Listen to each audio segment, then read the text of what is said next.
Marvellous. Are we definitely live? Here we are. Well done. We're live. Right, we're live. Okay, chaps. So we're back again. Josip's internet's shut itself, so we'll be back shortly. Poor old Steve's driving, and today I've got Ben Squibb, aka Statmat. Statmat? Yes. Oh, hang on. No. That's the wrong person you got there. It's going to be one of them streams, isn't it? It is. It's going to be one of those, but it's all good. That's what we like, right? So, right now, or rather yesterday, Neil turned 50. So, congratulations, you're fucked from now on. So it was Friday, actually. Friday, yeah. We're 2 days in, so you know something's going to break soon. I'm doing well, mate. Yeah, you're back, then your knees. Sticking together. Yeah. Got my favourite T-shirt on. Well, that's wrong, isn't it? It is just wrong. But hey, some people just can't help themselves, can they? You know? I know.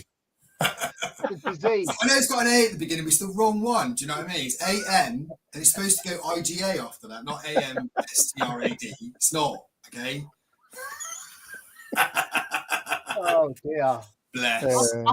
I bet the bloke was absolutely chuffed that someone bought one. I'd have it specially made, mate.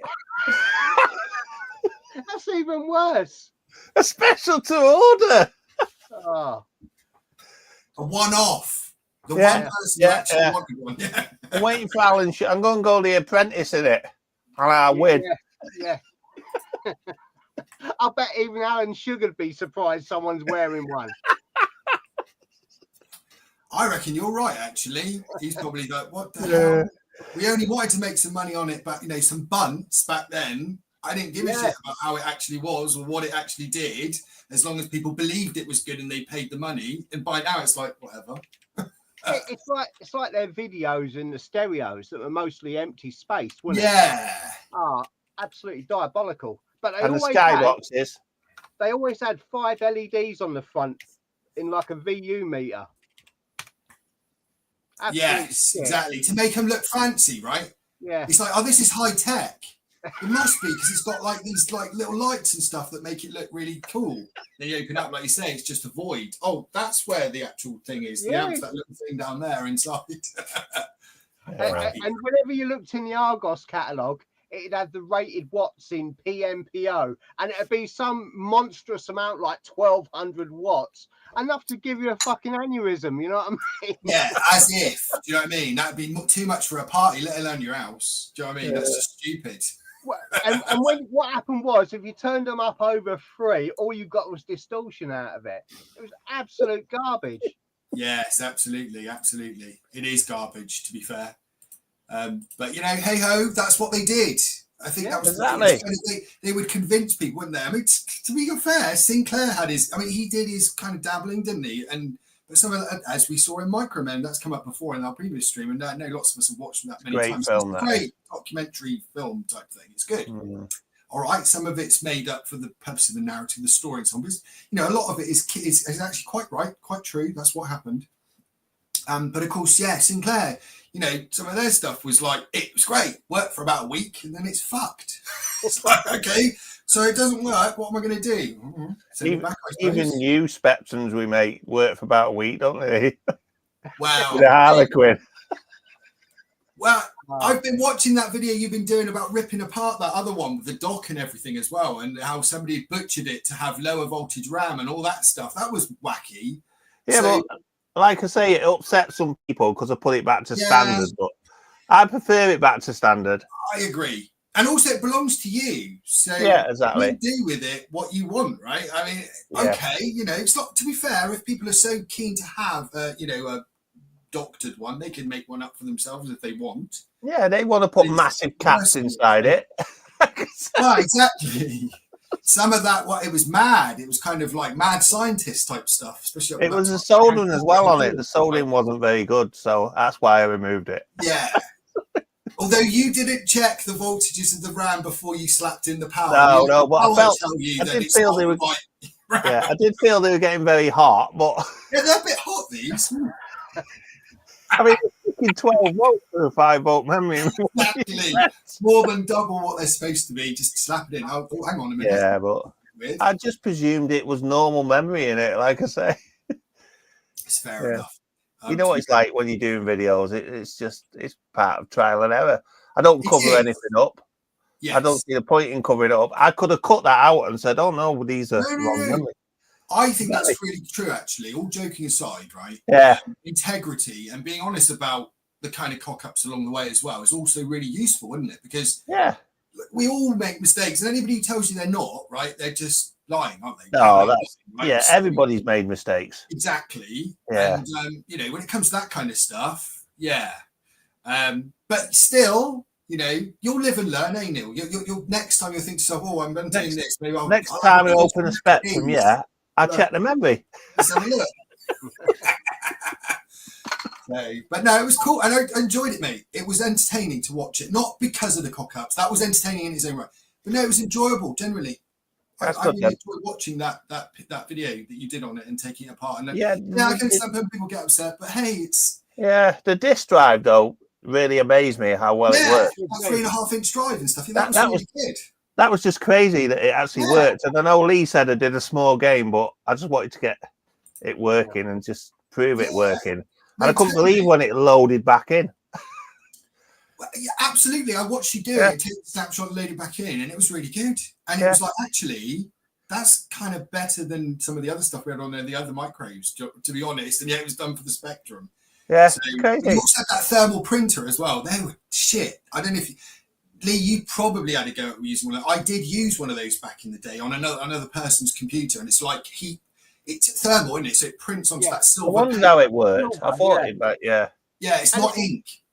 Well, if you get a long listing out, right, and you keep it in your pocket, your hands go all fucking.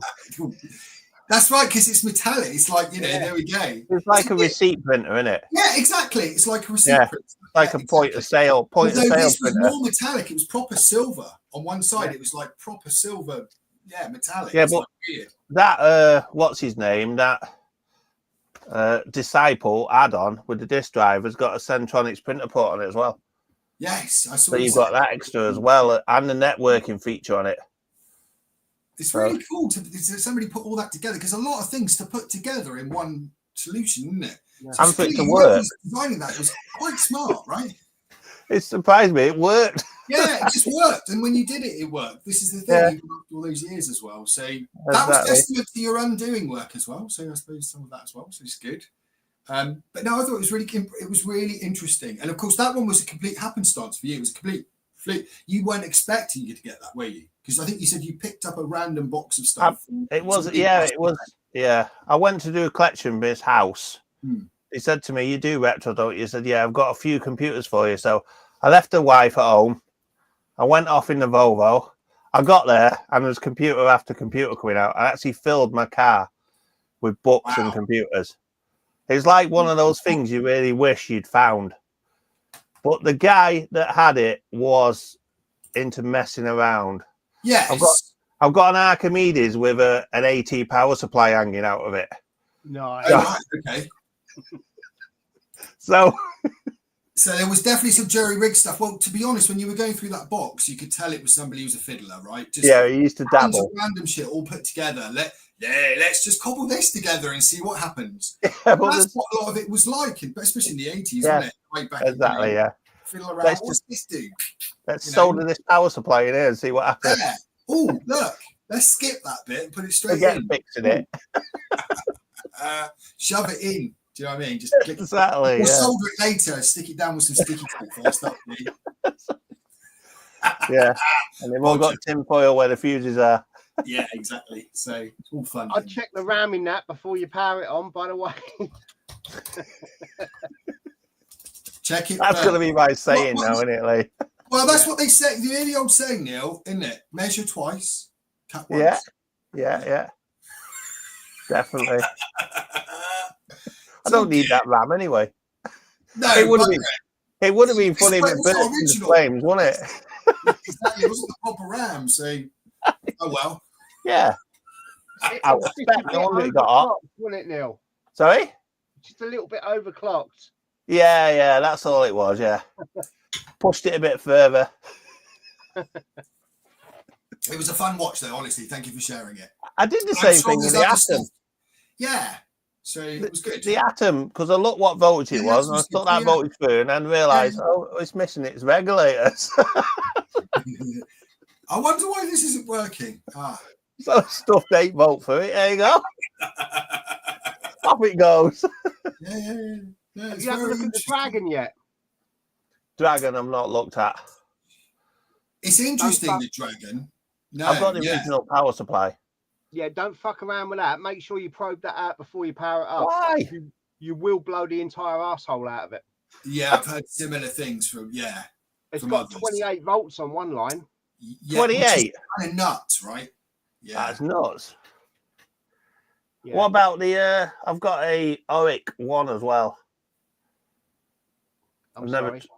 An Oric. I've never tried one of them before in my life. I never saw one physically. A shit Spectrum in it. I don't know. I've got a Commodore 128 as well. Oh, awesome. Well, that's good. I bought that and I've put it up the attic because it's missing 2 keys.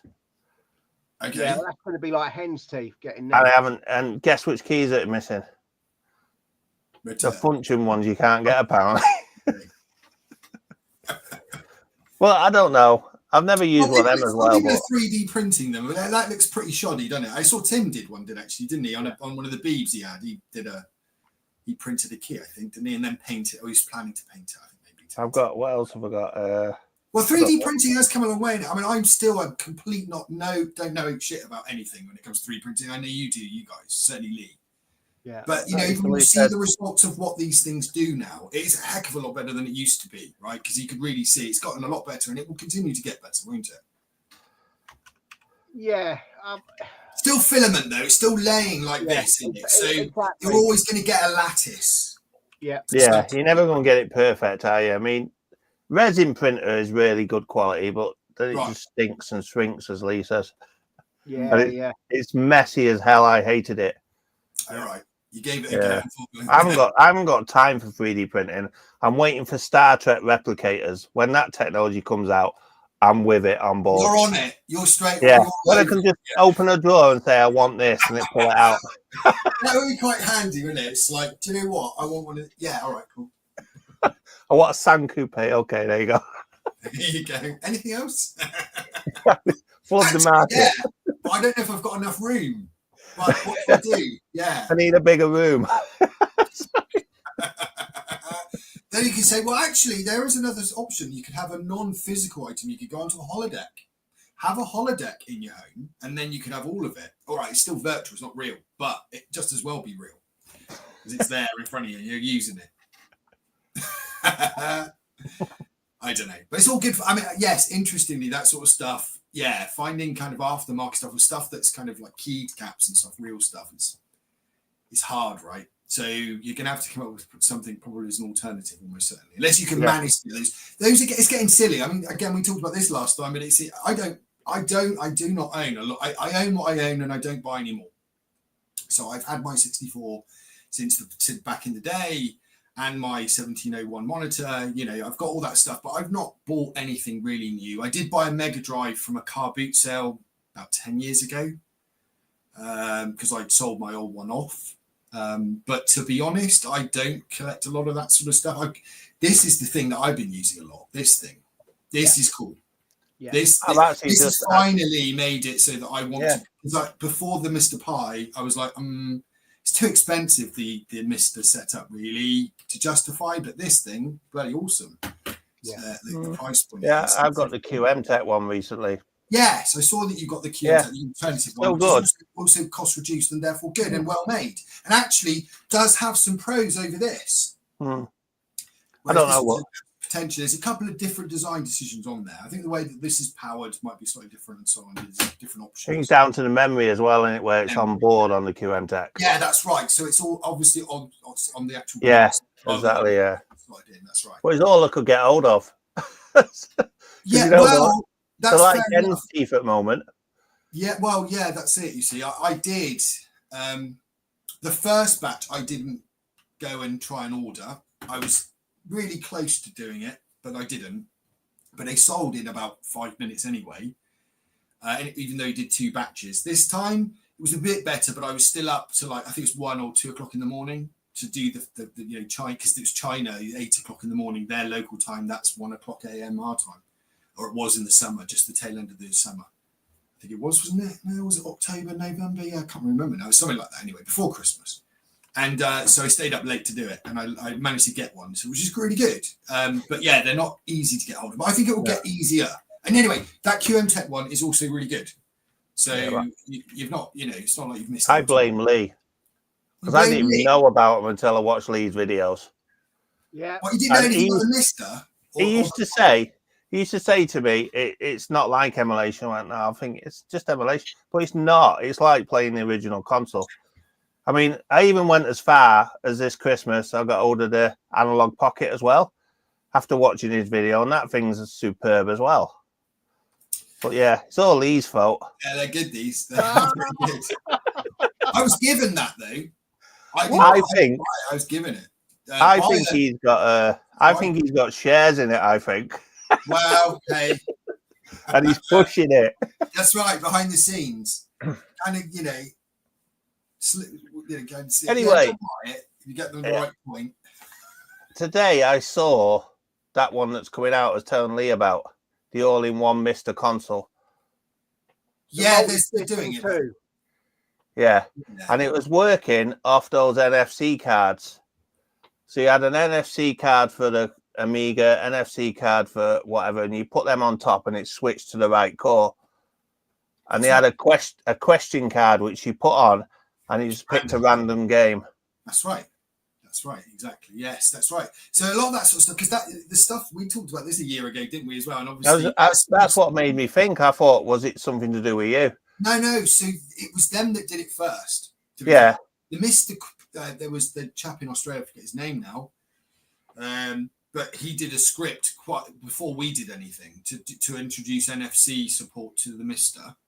And then I saw that and I thought, hang on a minute, we could do this on 64. So with Travis Smith's obviously TT-ROM device. So they did do it first, but it's also really cool as well. It is really cool. I really liked, especially the question mark one, because I was getting stuff up I'd never played before. Yeah, well, it will do. That's absolutely, it's random. Because again, it's that physicality thing. We went over that over the last time we spoke as well. But I'm intrigued to see if there's perhaps, I think some of the museums might start to use it. Was there anything in the RMC? Was there anything there that was involving NFC? Sorry? The tap at the RMC. That's where I saw it. That's where it was. Where you saw it. Sorry. Yeah, it was there, set up. Because apparently it's the guy downstairs that's making them or something. I see. Sorry, Neil. I missed that bit. That's where I saw it, and I sat there and played on it, and it was really cool. Nice. There you go. Exactly. Because some people put because you could buy the stickers, they're like tags. It's not even the actual cards, and then put them on actual big box games and stuff, so they could take it off the shelf and tap the actual box, and it will load the game. That's cool. Or the sleeve and all that kind of stuff. So it's nice to have that, because we talked again about it last time, but having just these huge ROM collections, and I guess Wonderland 64 is a bit like that now. It's fast approaching 2,500 games, which is kind of a bit not really what I ever planned to do, but it's like okay, what do I actually play? So it's kind of, as people say, probably best to pick a game or a couple of games and stick with them for a while before you go and switch to something else. But it's a weird one.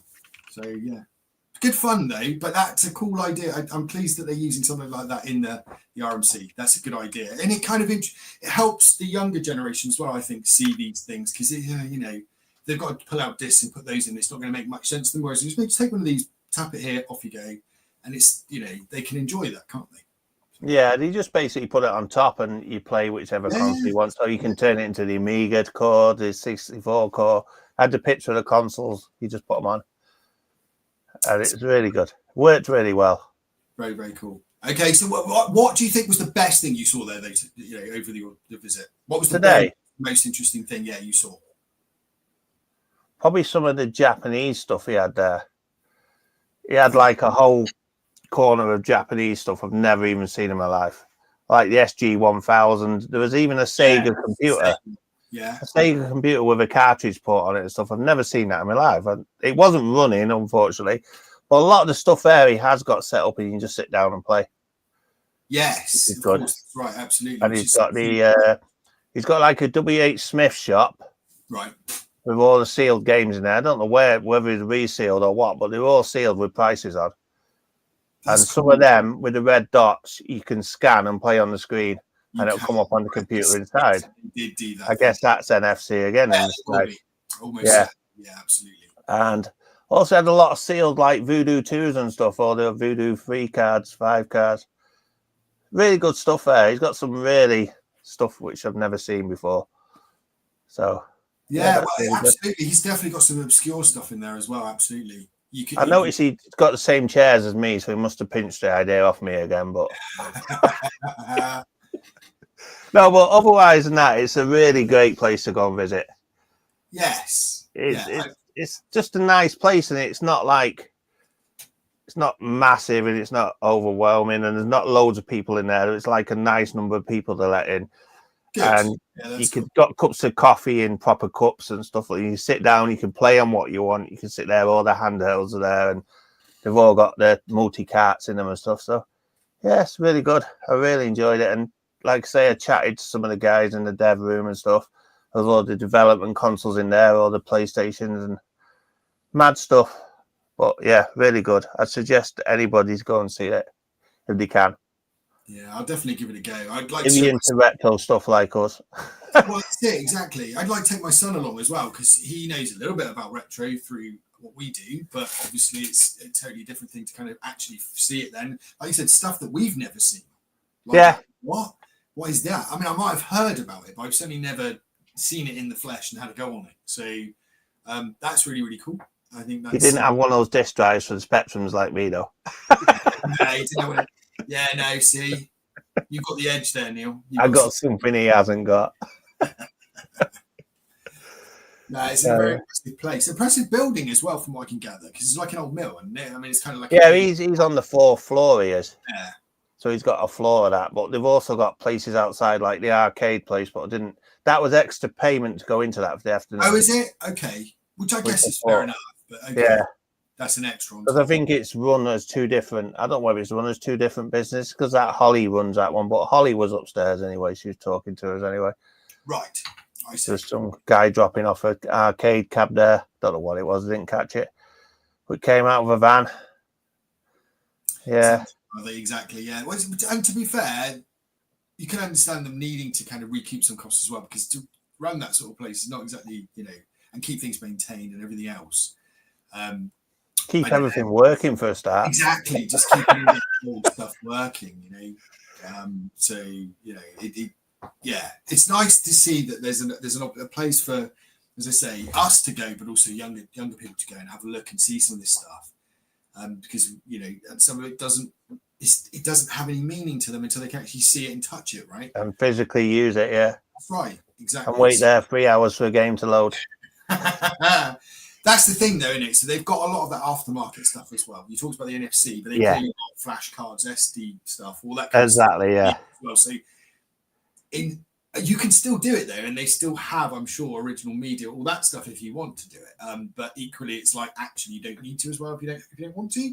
But it is still different. And coming back to the Mister, I remember Lee and I had this conversation a lot. Well, it must be 3 or 4 years ago now, Lee.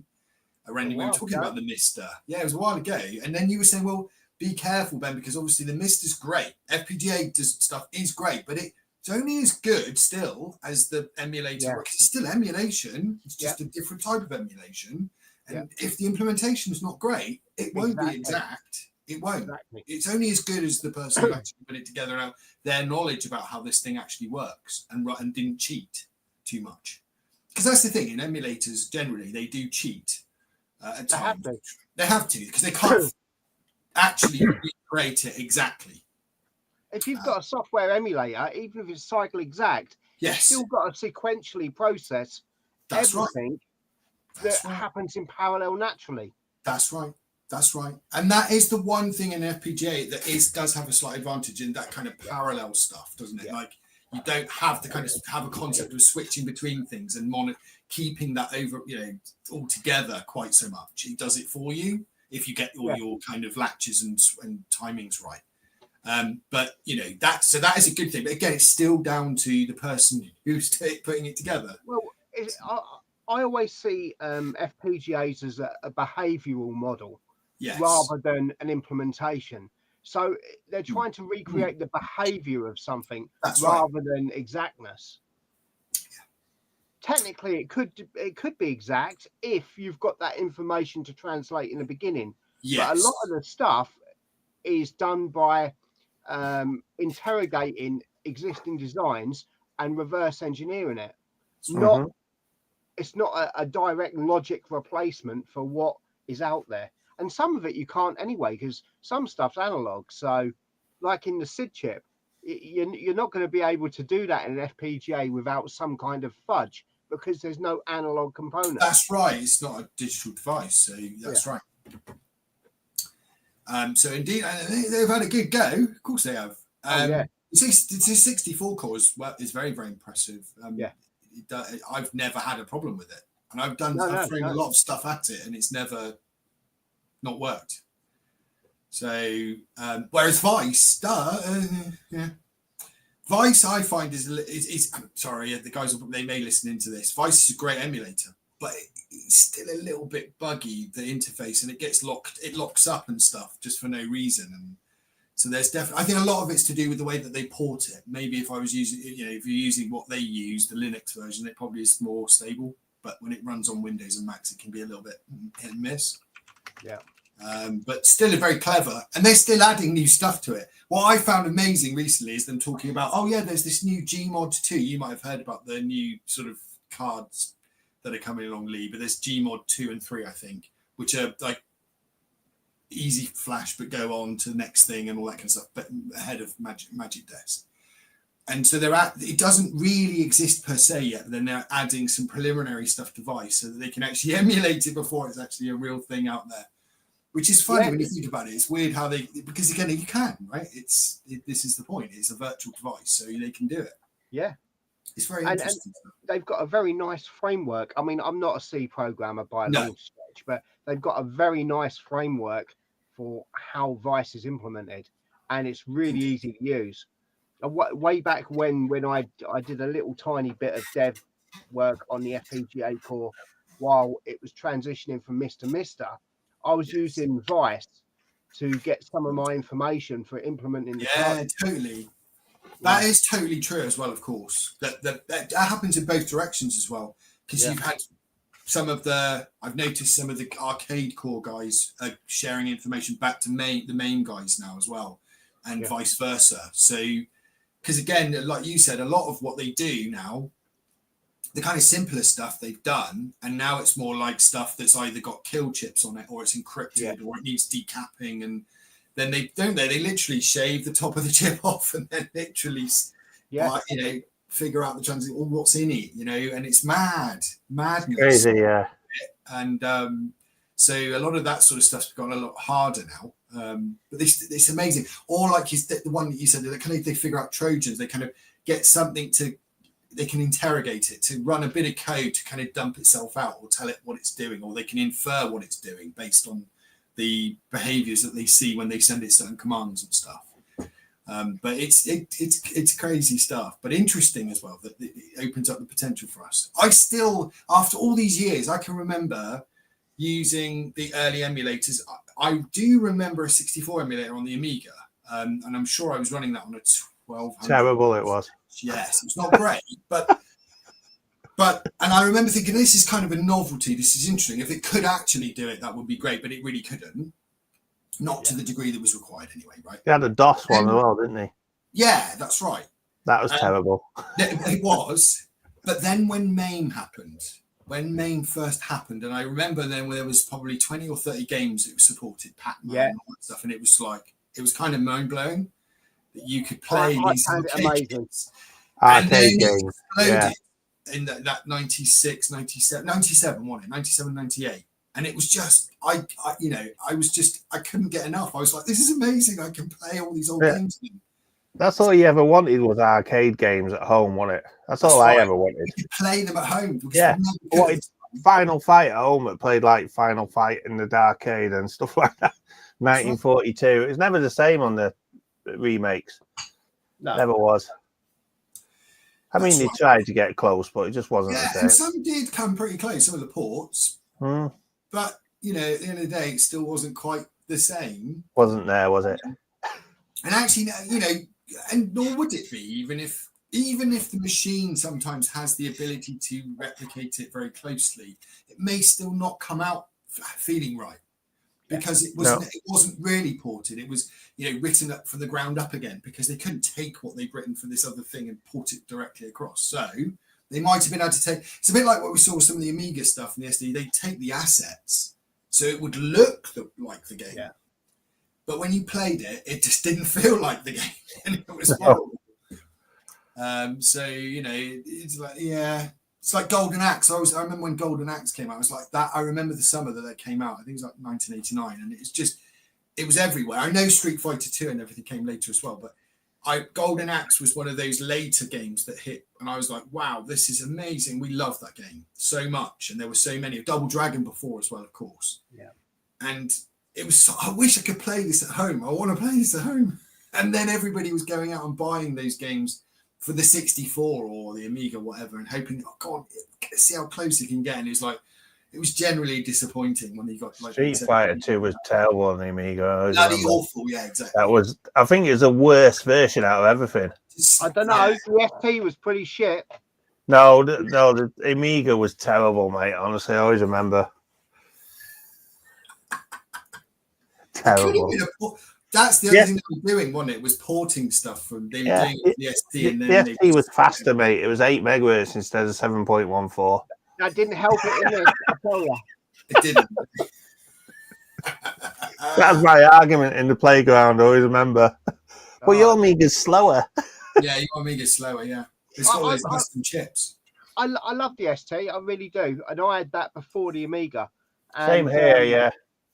I've got a lot of affinity for that, but by God, some of the games were just steaming. I don't know why they did what they did. It could have been a lot more capable. I mean, I had the STE, which is the enhanced one, wasn't it? Which was a much better machine, but I think only about 2 games came out for it. Yeah, one was Sleepwalker, the Comic Relief.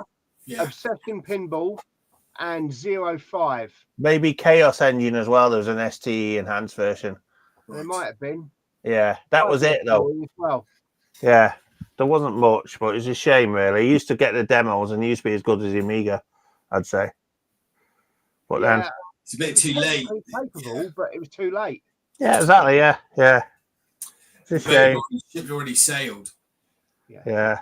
But the ST was a capable machine in terms of MIDI and so on. It was a much more impressive device than That's where it made its money, wasn't it? That's right. Yeah. So for music creators and creators of that sort, I know lots of people who had STs and they had them specifically for that, and they were great for that. They were far better than Amiga could be. It's standardized MIDI, isn't it? As well, because a lot of like Star Trek: The Next Generation, a lot of the bits in that were done on Amigas. Mm-hmm. Sorry, not Amiga 500s. There was a what was that? Toasters, wasn't it? Toaster, video toaster. Right, there was a whole TV show on it. I wonder, what was it? The space Babylon one. 5. That was the one, yeah. Babylon 5, exactly. That's right. So that also was very much all done on that video toaster stuff that came from the Amiga stuff. That's right, exactly. So, they had their needs, but I know because I was watching a few videos recently. Of course, the piracy. We touched on this though, the piracy scene last time as well. And actually, Neil, I watched his latest podcast. And they were talking about a little bit about this, and he said it's funny how all these companies kept putting these like intros on the beginning of their games with naughty words in them and like funny music and scrolling text. He's like, yeah, tongue in cheek. But that's the truth. I mean, Amiga for me was not only seeing. I remember going to a friend's house, seeing Shadow of the Beast and IK Plus, and Stunt Car Racer, and I went, right, I'm having that. I'm having that. And he said, and I said, so how much were the game? He said, just the price of the discs. I went, what? So they just right, yeah, because he also knew somebody. They were already on the BBSs. I'd done some stuff for the 64 before. And we had some contacts even in the Netherlands. We'd get all the games, and so it was just silly. It's just like, whoa, like how much for the games? About 20p. So it was crazy. It was like a no-brainer. It was like I'm having that, and I think within about 2 weeks I had it. 500. the biggest bit of selling software for the Amiga was Xcopy. Well, the irony is, there was another documentary. Did you see this? I can't remember the channel. I have to dig it out. Xcopy, yeah. But it was a really interesting documentary, and he did actually speak to one of the people who worked at the company that created Xcopy. But of course, yeah, that's it, Cache. Yeah. And he actually had one of the German guys on there, and he was interviewing him, right? And of course, it was a commercial product, especially cycling, because you needed that little dongle. Yeah, I mean, all they'd actually done, and I remember talking about it back in the day, was they just sort of swapped some of the lines around a little bit. It wasn't really that clever, but they figured out that they could get it to do a sort of more low-level copy by sort of fiddling around with some of the connections, the data connections. But Xcopy, though, it was the thing. And then, of course, there was hacked versions as well, weren't there? Which we didn't really know. Yeah. I just thought it was a scene product. I thought it was from the scene, and then I realised much later there was a commercial product, because it was on every utility disk. There was some version of Xcopy or Dcopy, but Xcopy and the sound, bing, that sound that was always when it finished, and then because oh man, I just had it's like when you went to the computer meet, it was just full of Xcopies. That's all it was. It wasn't a computer meet. It was turn up with as many blank discs as you can and just take home as many games as you can. Your heart used to fall right out your arsehole when you saw that thing turn red. Yeah, exactly. They went along. That's right, absolutely. If you're trying to copy originals, but of course the cracked ones, it was just straight through, green, because it had already been nobbled. It's good. It's clever. I don't know if I got this right, but I seem to think Xcopy could multi-copy at the same time. You could you could go to you could definitely target multiple drives. Yeah, you could. We did. Yeah. I had 3. I think it was 3. They have the source drive and 3 externals, and I had 3 externals, and we were selling them. Yeah, not to say but myself and a friend invested in. We went halves on 3 drives, so that we could then make extra copies that bit easier. As you do. I think that the thing is, it was just so, I think I might have mentioned before, the 64, there was a bit of a contact, because as people assume, with my sort of dabbling with Wonderland and all that kind of stuff, I have some probably more affinity with the cracking scene from the 64 back in the day. I had a bit, but not much. I was still fairly young, really. A lot of the other guys that were doing this were still a little bit older than me. So they're usually sort of 5 or 10 years older than I was. But so it was a passing interest, but that it wasn't really such a huge thing. For me, it was just the action replay, mostly. It just borrow games, get them from the shop, off you go. Create your compilations, take them back, sort of thing. But when the Amiga came, that was it. Right. Yeah, with the intros, crack trays, all that stuff. Just action replay it and snapshot it out. That's right. The problem was disc version games. Yes. And you had to use stuff like the Maverick and parameter copies. Parameter copies, that's right. Specific parameters just to get around whatever the protection that you use. That's right, yeah. There's some really clever stuff going on to protect them. Well, and it was all because the 1541 was an entire separate computer, wasn't it? And so they could do what they wanted, and they could come up with all sorts of wacky stuff. Yeah. So they did, right? And some of that stuff was very, very clever. Do you know? So when one low 64, come back to the dumping stuff, that's the same that happens when I use what I like to term the clean freeze method, which is find the point it's about to start. Because with the action replay, you always kind of think, right, catch it just at the point, but it was never quite really normally at exactly the right point to start. But whatever, it worked. But when you've got obviously an emulator, you can kind of step through and find the exact entry point. That's great. And then dump it at that point. And so one load, that's all it's doing. It's very much the same principle that action replay was using. Take most of memory, chuck it out. There you go. Like you say, multi-load stuff though, when they start to get into protections, it's like, that's hard work. And some of the stuff I've done recently, because I've been doing a bit of multi-load stuff as well recently and looking at discs, it's hard to crack now. Some of that stuff, it's hard to crack now. It's not easy. And so you think about that. That's 40 plus years ago. They came up with this, and it's still hard to do it. Some of it because it's just so sneaky. Anyway, it's all fun stuff. Reverse engineering is also a good useful thing. That's what kind of, for me, software has always been useful as well, or interesting. It's kind of reverse engineering stuff. And of course, hardware. There's still people who do. You guys do similar, but some people hacking hardware as well, right? To do what they want it to do. That change its purpose. So I think it's all I like that kind of subversive side of like let's make it do this other thing. So there we go. Yeah. So what guys? What else have you got? Because I've been watching your videos. What else have you guys been up to mostly recently? Because you've been really busy, Lee, haven't you? I noticed your videos have sort of dropped down in that. But what sort of things have been interesting you recently? Well, I've built another 3D printer, so that is probably okay.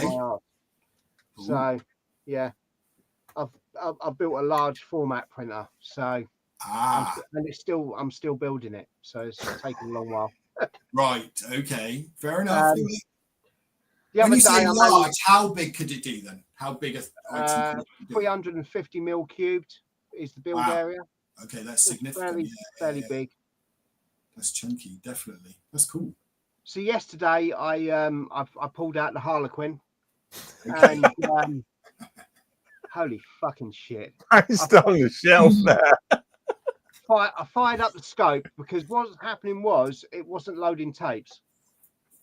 So what it appears to do is it takes a tape signal in, it filters it through two opposing 4148 diodes to offset it and give you a 0 point, and then it puts it through this LM311 comparator. Yeah, that's it. Yeah, that amp chip. And what was happening was when I put a scope on it, it's just lost its fucking shit coming out. I don't know what is happening, but it's like about 0.5 volt. And the problem is I don't know what's dragging it down. Okay. At that point, my Harlequin decided to up and shit itself. So I've got this other problem where after it's been on for a little while, it goes white screen. And something's getting hot, I think. It just stops. And it's like, oh my God. At that point, I could have threw it out the fucking window, I tell you. So I gave up on that. But other than that, I've been doing a bit on the Mister. And one of the things that I've been playing with are the video filters, because I like HDMI. Not composite, Neil. HDMI. Yeah, composite. So some of the filters that are built into the Mister are truly, truly good. And I've discovered one that I've been playing on the AO486 core. And that's the PC one. A Sony PVM filter. It is. That's right. That's the one I use. The Sony, PVM. Yeah. That looks absolutely phenomenal. It really does. I agree totally as well, by the way. I mean, obviously, it'll never quite fully do the same as the CRT, but it's got bloody close now. Way beyond the old 2XI and all that kind of stuff that they used to do back in the day. Yeah. It's gone way above that now. Of course, the RetroTink and all that stuff is adding some of that stuff in between as well, isn't it? And adding sort of processing as well during the, because they can do it. But it's very impressive what's on the Mister, I agree. And there's so many different of those text files, isn't there? You can mix and match the brightness and the Gaussian and all this kind of stuff as well and get it just right. And I have done the same. I spent hours on my widescreen TV doing the same, and it looks really good now. It looks like a CRT. It really does. Well, the other thing was I've been playing with the AO46 core because I've been having a lot of trouble with my Jamix. And I saw you having video. And anyway, it turns out it was the power supply. The power supply was doing some very strange shit. So I've got a mini Pico ITX power supply in there now, and I've got a hard disk inside. I've got it all set up how I want it, and it's working brilliantly. And the other day, I fired up an MT32 Pi. Yeah, right. I'm thinking about getting one of these. Okay, how was it? Oh, that is just fucking amazing. Yeah, because it can do the proper MIDI and the proper sound. So it starts off in MT32 mode, or you can put it in the sound font mode. So basically, anything that outputs MIDI, you can have a Roland MT32 on it, or you can load a sound font in and have like a different synthesizer. And That's the amazing. quality it makes is just amazing. That's interesting. I want one of those as well for my Mister as well. Yeah, I saw that and I thought that would definitely, that was one of the things that I would be really keen to have if I was going down the PC emulation stuff on it. I haven't tried it yet, but I built the MT32 on its own, the MT32 Pi, not the Mister version, but I built. Oh, okay. So this is a separate one. Yeah, it's a separate. I've seen them with a screen on. Okay. Yeah, and I've been looking at building on them myself. Interesting. Okay, I didn't. The Mister's not the.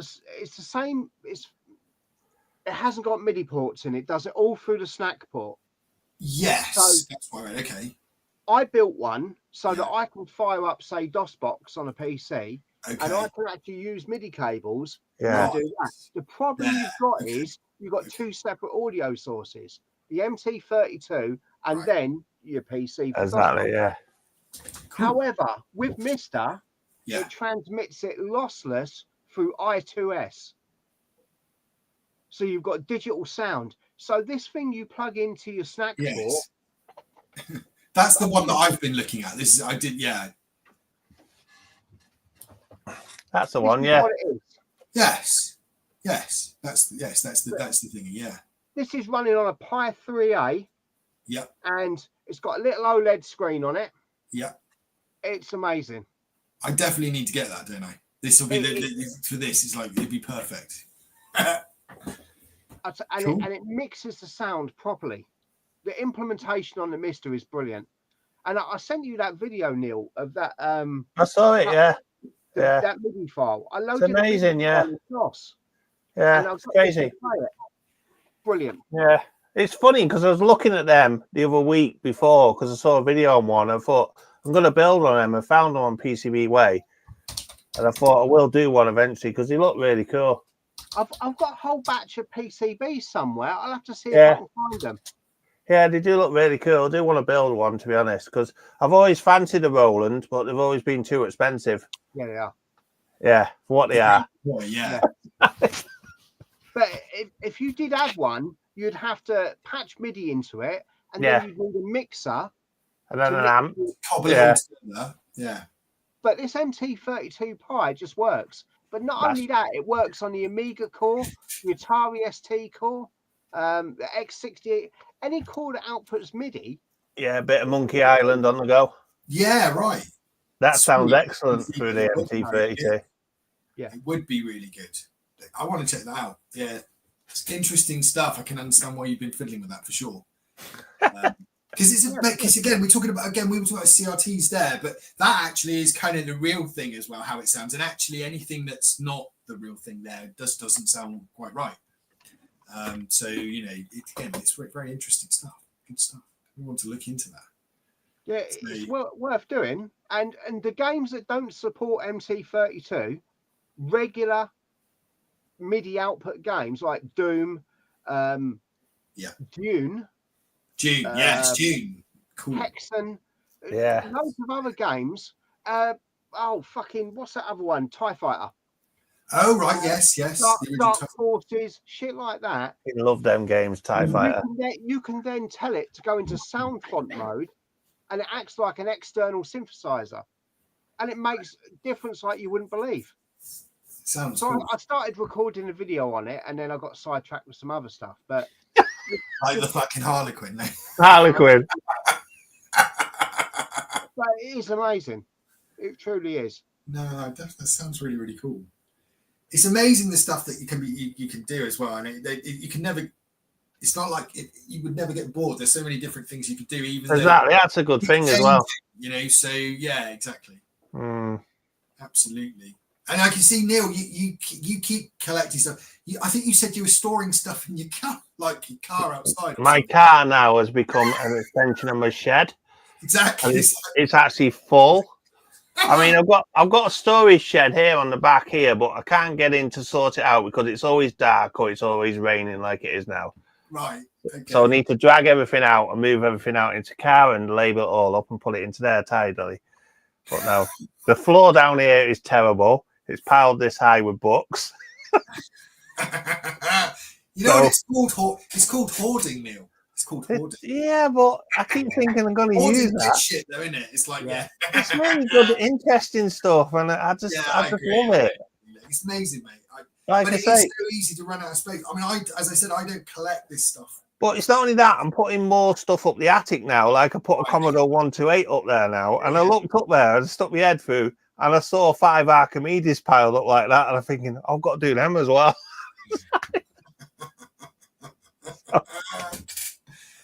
It's kind of like an addiction in a way as well, but it's also cool. It is, because somebody said to me, like you say, repair the Archimedes. He's got another 5 here he don't want. So I said, okay, I'll take them. I put them up the attic. All right. I'll go in my car.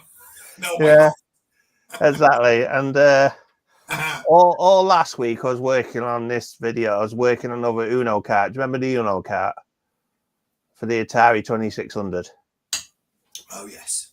Yeah, one of these anyway. I made the latest one here. That's a new one. So I spent all week soldering that up and programming it and everything. Then I got near the end of the video. I turned my 2600 Woody on it, and it just shit itself, basically. So anyway, I ended up probing it around and stuff, and it seems like the Riot chip's playing up. So then I thought I'd go on eBay, and I bought a little one, the Junior.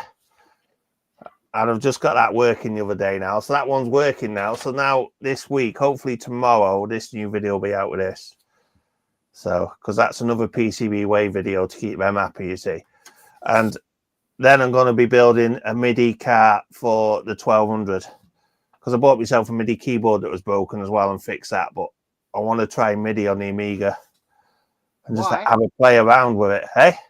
Why? Just something I've always wanted to play with. I never really played with it, and I thought the Amiga doesn't really get much MIDI stuff anyway, does it? Because it was shit. Hey? Because it was shit. Was it? You don't know, but I'll give it a try, I say.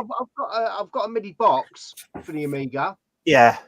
But one of the things that made the MIDI really good on the ST was it had some of the most, some of the best time base you could get for the MIDI time clock. Yeah. And I think the Amiga couldn't even come close for that, because I don't know. It's just to play around with anyway. And I also got one for the Commodore 64 as well to try. So play around with that as well. I've got quite a few. I got one the other week, didn't I? Or month, or last year, or fucking year ago, probably. Yeah. Cartridge. They're good. Yeah. This one I think attaches to the Amstrad, is it, or something like that? Runs through that. You don't mean the Amstrad, do you? No, not the Amstrad. The one that you had. Sid PK. Yeah. Sid Kick. Yeah. That's it. It connects to that. I finally got me 8-channel. What's his name running? The 8-channel Sid. Yeah. Through that cartridge. Sid Kick. Yeah. Sidekick in it. Yeah. Through the sidekick. Yeah, the Sid Kick and the sidekick. I finally got that running now, and I was quite happy with that. But it only works through HDMI, but then you lose your picture, which is a bit pointless. But you can listen to the sound. So I don't know why it doesn't work for the other method. But yeah, other than that, that's about it. I'll probably drag some more stuff out of the car.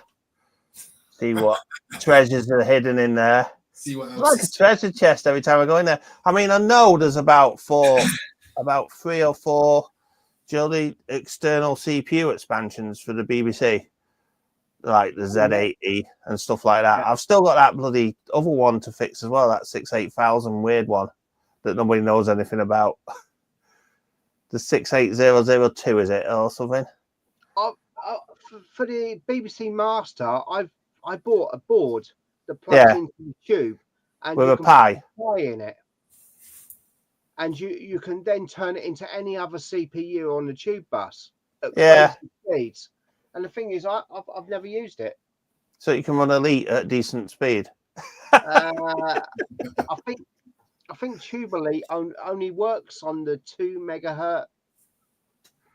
I think it's a very specific CPU it works on. Yeah. Because you can add different CPUs to the tube. Yeah, you can. Yeah. But I'm sure Tube Elite needs I think it's either 2 or 5 megahertz, 6502. See that 68002 though didn't go through the tube, did it? It went through the socket for the processor. You unplug the 6502, whatever it is, and then plug that into its place. And then it sits on top of the BBC board. And then you put the 6502 back into that board so it passes through. Oh, right. And then you load that ROM, which then initiates that board. But I've not actually put it back in yet to try it because I'm a bit scared it's all going to go pop. In case you stick 10 volt through or 5 volt or something again. Yeah, check first. Slap. No, I've checked it all. It is okay. But I think there's a short there, but people say there isn't. But I think there is. Well, I could be wrong. So, well, it happens. So, Ben, Yes. the one load, it's Yes. been over a year since version 5. Yeah. Is there going to be a version 6? Yeah, there is a version 6, and I am working on it. As are others, actually. As you know, I'm sure you guys are aware, there's other contributors now as well. Although I tend to kind of look after the single load side, although I'm trying to have a go at some of the multi-load stuff as well. So obviously those games that load things, after you've the next level, all that kind of stuff. And there's already been a guy, Solo 1870, who's been doing some great stuff around those kind of multi-load 64, as he's called it now. But yeah, it just time was really hard last year, leading up towards Christmas. It just wasn't. I had every intention earlier in the year of having it ready, but I just didn't get the chance to do as much as I needed to do. So I've just been plugging away on it now, and it will be soon. So it won't be waiting until next Christmas, but I anticipate probably in the next couple of months, basically, we should be able to kind of do version 6. And it's kind of interesting, I suppose. There's certain people that are working on the project sort of internally will know. One of the things, because with the earlier versions, I'd kind of gone for like 500 new games each version. But that's getting harder because it's like 500 decent games as well, half decent games, let's say, right? Because we all hear about the 64 library being 10,000 plus games. But it's like, realistically, do we really want to convert all of those? Like, really? Like, some of those probably not. And if they want, it's not that they shouldn't be preserved. That's true. But to convert them all over, I've always wanted one load to be somewhat sort of, half decent at least. But it is interesting because different people's, sort of what is half decent it differs from person to person. Because obviously, again, it's that nostalgic thing. Okay, so this game wasn't actually particularly great on hindsight, but back in the day when I was a kid, I loved it because I didn't know any different. Exactly, yeah. So it was one of the first games I had when I had my whatever it was, whichever computer you had, and it was like I loved it. So we're doing a little bit more of that. But yes, it was disappointing because I know we kind of had a bit of a tradition every Christmas to do a release, and I was disappointed to kind of pull it back. It was the right thing to do. So coming back to the 500, it would be nice to hit the 2,500. That's kind of what I've got in mind, and I think I'm getting close to 2,300 now of single load. So there's also multi-load on top of that as well. So I guess technically we might hit that earlier, but again, I'm trying to do it. I don't know. When it feels right, I guess. But we're also trying to add some new features as well. So. Because every time we want to do something a little bit different as well. So some of the games, like, for example, International Karate's got 2 parts, hasn't it? It's got side A and side B. And it's like, shouldn't that really be one cart? And then you get a menu and you say, actually, I want to do side A or I want to do side B, that type of thing. And also just improving the tool. So I've got a tool that I've built for my own purposes, and I've shared with a couple of the contributors as well. Solo doesn't use it because multi-load, I haven't really tried to incorporate that into the tool that I've written. It's actually in .NET C#. But I want to kind of expand that as well and actually allow other people to use that tool. So not very inventively called the OL64 tool. We'll hope to release that too and put that up on GitHub so people can then, because I feel like where I'm at is it's kind of like I can't necessarily run on with it forever, but at least if somebody else can also fiddle with it. So I want to open source that source for the tool. Which, if you've ever done such things, Lee, I know you've done things like that as well, where, if you want to do it properly, you don't want to release necessarily the version that you've hacked together, because you want it to have at least some sort of, you know, a sense of quality about it. Because I'll be honest, you know, when I back in the early days of putting Wonderland 64 together, I just threw it together. You know, it's like it didn't matter how pretty it looked in terms of the code, but if other people are going to look at it, you've got to make sure it's readable, haven't you? So it makes sense. And so I've just been doing a bit of reworking of that, refactoring as well, to make it a little bit clearer. So hopefully the intention is to kind of, with version 6, also release the tool so that other people can then also contribute. So version 7 and beyond could, you know, some other people also, you know, to use that tool as well. So that's really why I guess some of it's been held up, because I've been working on some other stuff in the tool as well. Silly things like loading screens, right? So loading screens, they can sometimes be still resident in memory after the single load game is loaded. And that often is the case when they're like not multicolor bitmaps, because they don't have color RAM data as well. So they're a little bit smaller. They often are there right up until the end, and they're just hidden and they're still in memory, even though the game is loaded. Often, if they're not going to be there, then you'll see them actually disappear partway through the loading process, which is where they're going, right, I need to load into that memory that's actually, you know, sort of got that bitmap in, the bitmap data there. But what I wanted was, that's a manual process of going, is it still in memory or not? So what I wanted to do was take a screenshot or do something else, and for it to scan through the dump and find them. And that's harder than it sounds, because there's multiple ways you can store the same bitmap on the 64, depending, because you've got color RAM, you've got screen RAM, and then you can use the bits in different ways. The image will look identical. The rendered image will look identical, but the way it's stored is different. So what it tries to do is scan through those dumps and try and see if it can generate an image and compare the images rather than the actual raw data, and go, right, that's where I found it. So I want to streamline it, that the tool can help people to do that sort of stuff, because that takes time otherwise. So I've been fiddling around with stuff like that, and that probably delayed me a little bit last year. So there we go. Hopefully it gives you a little bit of a sense of that it is still very much a thing, and what a V6 will come. But there's been a bit of a delay for now, yeah. So how far along is multi-load coming? Well, solo is like a machine, if I'm being honest. So the thing is with Solo, he'll admit he's come a long way. He's kind of obviously refined his craft, his art. And he uses Easy Flash format. And I don't use Easy Flash format. I still use Magic Desk. And the Magic Desk is a simpler format. Again, it's more useful for other things as well. But the one thing that, of course, Magic Desk doesn't have is the ability to write to the cartridge in any way. So you can't do saves, you can't do high score saving and all that kind of stuff. And really, when it comes to like, it's only multi-loads, it comes to saving your progress and stuff like that. Yeah. Really, you would like to think that the cartridge can do that for you as well. So Solo's been doing that, and he's been doing an excellent job of that.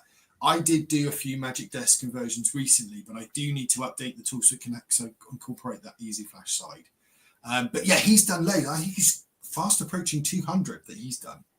And that's nuts when you think about it, right? Because they are single load games. Well, some single load games can take a couple of hours, right? But it's rare. Normally, it's about 5 minutes. Because usually it's quite straightforward. There's no copy protection. It's all there in memory. You haven't got to kind of, it's easy to find the entry point. I've got a few tricks. That's another thing I want to do as a video, and I've been planning to do it for ages. It's like a video explaining my process, how it works. Because it's actually quite simple when you see it, and people will go, oh, okay. That's not to say that you don't need to understand 6482 assembly, because you do, but it's not, there's tricks to help you to do it, especially with an emulator. Even easier than what you could have done on real hardware, right? So that makes it a lot easier. Yeah, multi-load games, you have to reverse engineer the whole loader. You have to understand what it's doing, and some of it's not even files, it's surface data on the disk. It's not like, oh, it's a nice file, random access, but all sequential data. It could be spread out. There's all sorts of horrible things that they did. Yeah. So you've got to try and figure out the whole way the loader works, and then recreate a loader that inserts of your own that can then use these files or these different banks within the cartridge as files. And it takes a lot of work. It's interesting Steve was not on today, because he asked me before about Cool World. Funny enough, he wanted that because he's obviously got his Hit Squad collection, hasn't he? Steve's probably listening to this, but he's got, and he's almost there. Right? There you go. Look at that. Perfect timing. How weird is that? But yeah, so Steve had mentioned about the Cool World conversion, and I did have a go at doing that. And that kind of spurred me on to do a few more. So, and I don't know if you had a chance to use it, Steve. Well, anyway, welcome, Steve. You made it. How you doing? All good. How are you? That were a bit mad. It sounded like it. It was fun though, having you at the beginning of the video in the car. At least you weren't trying to drive. Streaming from your car, driving. I wasn't driving, mate. I tell you, if it had been daylight, I'd have just streamed it from car. Do you know what I mean? I like driving, and I'd just come into stream. But yeah, cracking stuff doing that Cool World, mate. I might have another one. I might have another one for you. Oh, okay. Check those stuff first. He might have already done it. So there is a separate thread on Lemon. So on Lemon 64, he's got a multi-load 64 one on the Codemasters CD pack. Oh, I saw you do a video on that one actually. Yeah. Interesting. Yeah. I thought about it, and I thought if you convert that tape to a cartridge. Well, you could convert the games themselves, right? Yeah. Sure. The tape, the whole thing. Okay, you could. Once it's loaded, it's gone into memory, and it stays in memory. All you do is press restore, and I saw you do that. And you can load another game. But if it crashes, you've got to switch it off and switch it back on again and load the tape. Ah, you're talking about the actual menu system, the loader, the TSR, basically. Yeah. Right. Okay. And I thought, well, if you convert that to a cartridge right. and it crashes, you switch it off and switch it on, and boom, it's instantly back up, isn't it? It's instantly back up again. Yeah, good idea. You have to load in off tape. Yeah. We can certainly take a look, definitely. Cool. The images we see are out there. We'll have a look. Yeah, I've not thought of that bit. When I saw it, I thought we can take the games, but the games are already out there on tape and stuff on anyway. There's a couple of odd ones like Magnum Force. Yes, that's a shoot 'em up that was previously released as something else by Houston, I think, and then it was rebadged and redone. I don't know quite how that worked. I got a comment on it saying that they think it was one that was just released with the CD pack. Right. It was never released as standard, I think. Yes, although it is clearly a derivative of another game. Yes. I've forgotten the name of it now, but there is a Houston game that's similar, or very similar. But it is slightly different. So yes, I was thinking about dumping that out. But that's an interesting idea about the loader. I hadn't thought of that. We can certainly try and look. Yeah. Well, I can dump the tape. That's not a problem at all. I can create a tap file. Okay. Yeah. Well, yeah. Because I don't know. I haven't tried to find it and see but if you can dump it, it might already be out there. I really don't know, but I noticed on that tape it's recorded on 3 times on each side. So when it stops, yes, and if it crashes, you can just press shift and run, stop and restore, and it'll carry on loading for menu back in again. Right. Okay. But because it did that, it sparked me interest thinking about a cartridge. But it might be a lot easier just to use a cartridge and flick off, flick back on again, and you straight back in again. Yeah, you would assume it'd be relatively straightforward to have it as a cartridge instead of actually the tape. Yeah. All right. Well, if you get an image, send it over. I'll take a look. Yeah, cool. The C64 had a couple of unique things with its games as well. Some of the disc games had disc versions, which were notably different and had extras for the tape. That would be good to have. Yes. Just as a bit of an example, like the little computer people. Yes. The tape and disc is completely different because it's got a save point in it and all that lot with it. That is right. LCP is an enhanced and got more stuff in it for the disc version. Definitely, yes. Yeah. But also, there are many cases of that, guys. Yes, and of course that would be good. But again, it comes back to the whole multi-load conversion, which is why, we need to spend a bit more time on those. But as I said to you guys before, it takes more time. It literally, it can usually take a couple of days to convert a multi-load.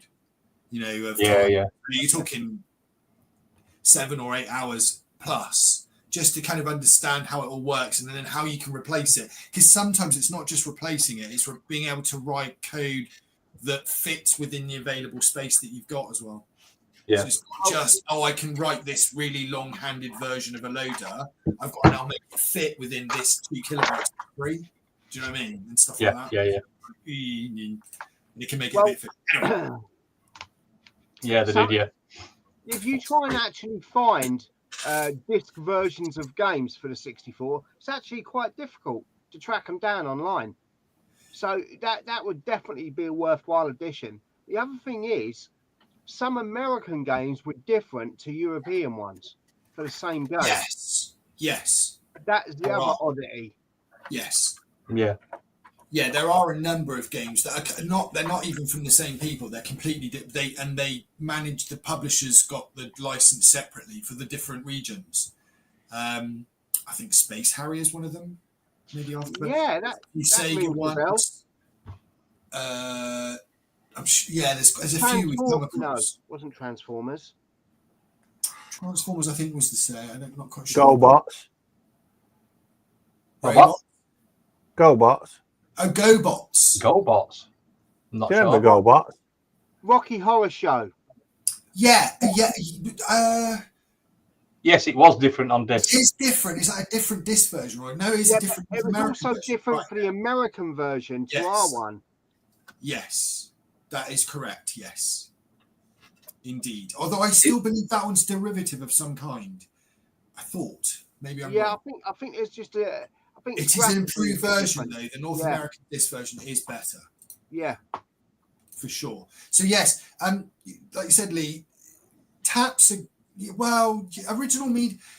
The 64, I guess it's similar for Amiga and ST and all that kind of stuff. That's why there's the SPS guys. But those guys are a bit gatekeeperish, aren't they? They're kind of like, well, we've got this collection that we've dumped, but we're not going to share it with anybody because it's kind of like ours. And if you have to kind of prove you've got an original to get it so that you can restore it, it's all about. Well, we're worried about piracy, which I kind of understand, but it's also a little bit like, yeah, whatever. But so of course the cracking scene on the 64 and the Amiga, and I guess other platforms as well, less so for the console, certainly the SNESs and NESs. And should we mention the big N on here? Let's not do that. Let's not do that. Let's not do that. But the reality is the scene as it is on those micros and obviously later computers meant that the vast majority of stuff that's been preserved is actually the cracked stuff rather than the original stuff. Yeah. So what we've always said for one load is we do make the odd exception, and multi-load the same, but we generally try to do it from as close as possible to original media or a dump of original media. Obviously, D64s to the 64, they're not really proper dumps of the actual original media, but they're still based on the original media, so they're not actually really cracked, and so they're okay. We would prefer to use G64s or nibs and that kind of stuff as well, or they Cryoflux as well. And so all that kind of stuff exists. And there is that leak. We do use it quite a bit. We've tried to get it, sort of ask people who've got access to it. But the preservation guys, I can't forget, they did a 10th anniversary, a dump of all their stuff and ended up on archive.org, I think. So we have got a lot of discs now from that.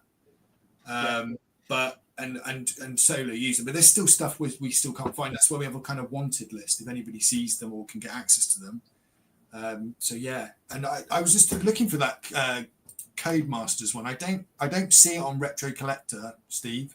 All right. So it could be quite good to upload it as well. I can't see it because again, it's probably one of those things that probably nobody's gone. Oh yeah, let's go and dump it. So it's an important exercise, right?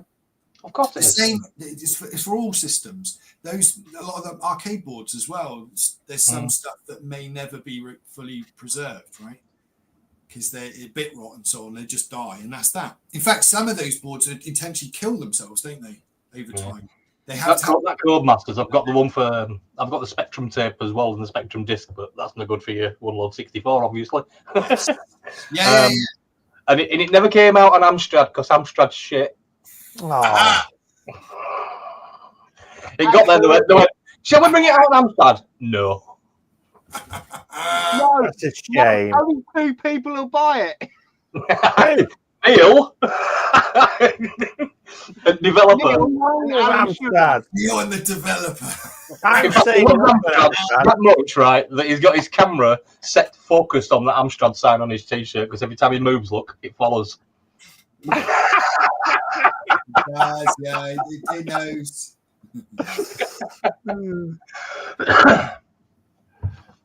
Is that a birthday t-shirt anyway? No, I got it last live stream, didn't I, for Lee? I just went to the Retro Cave in it today, to the cave. So came straight from there. I tell you what. Misspell. That's it, Amstrad. Amstrad. That was you. That is good, actually. That is actually quite good. Like unintentional, but good. I might actually bid on that one. Might get it cheaper. I quite like crap trad, but yeah, no, this is it. Amstrad, nice. Amstrad. Yeah, it's very good. I mean, I mentioned earlier on that I've had 2 of them, and I've had the SD card readers and for stuff like that for them. But yeah,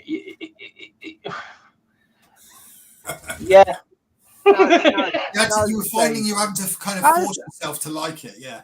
I was playing Paperboy on it today. It was quite good. Bollocks. Honestly, I was enjoying it. 50, his eyesight's gone funny on it. Come on. That was my most favourite time of the day, was playing on the Amstrad. Yeah, I bet it was.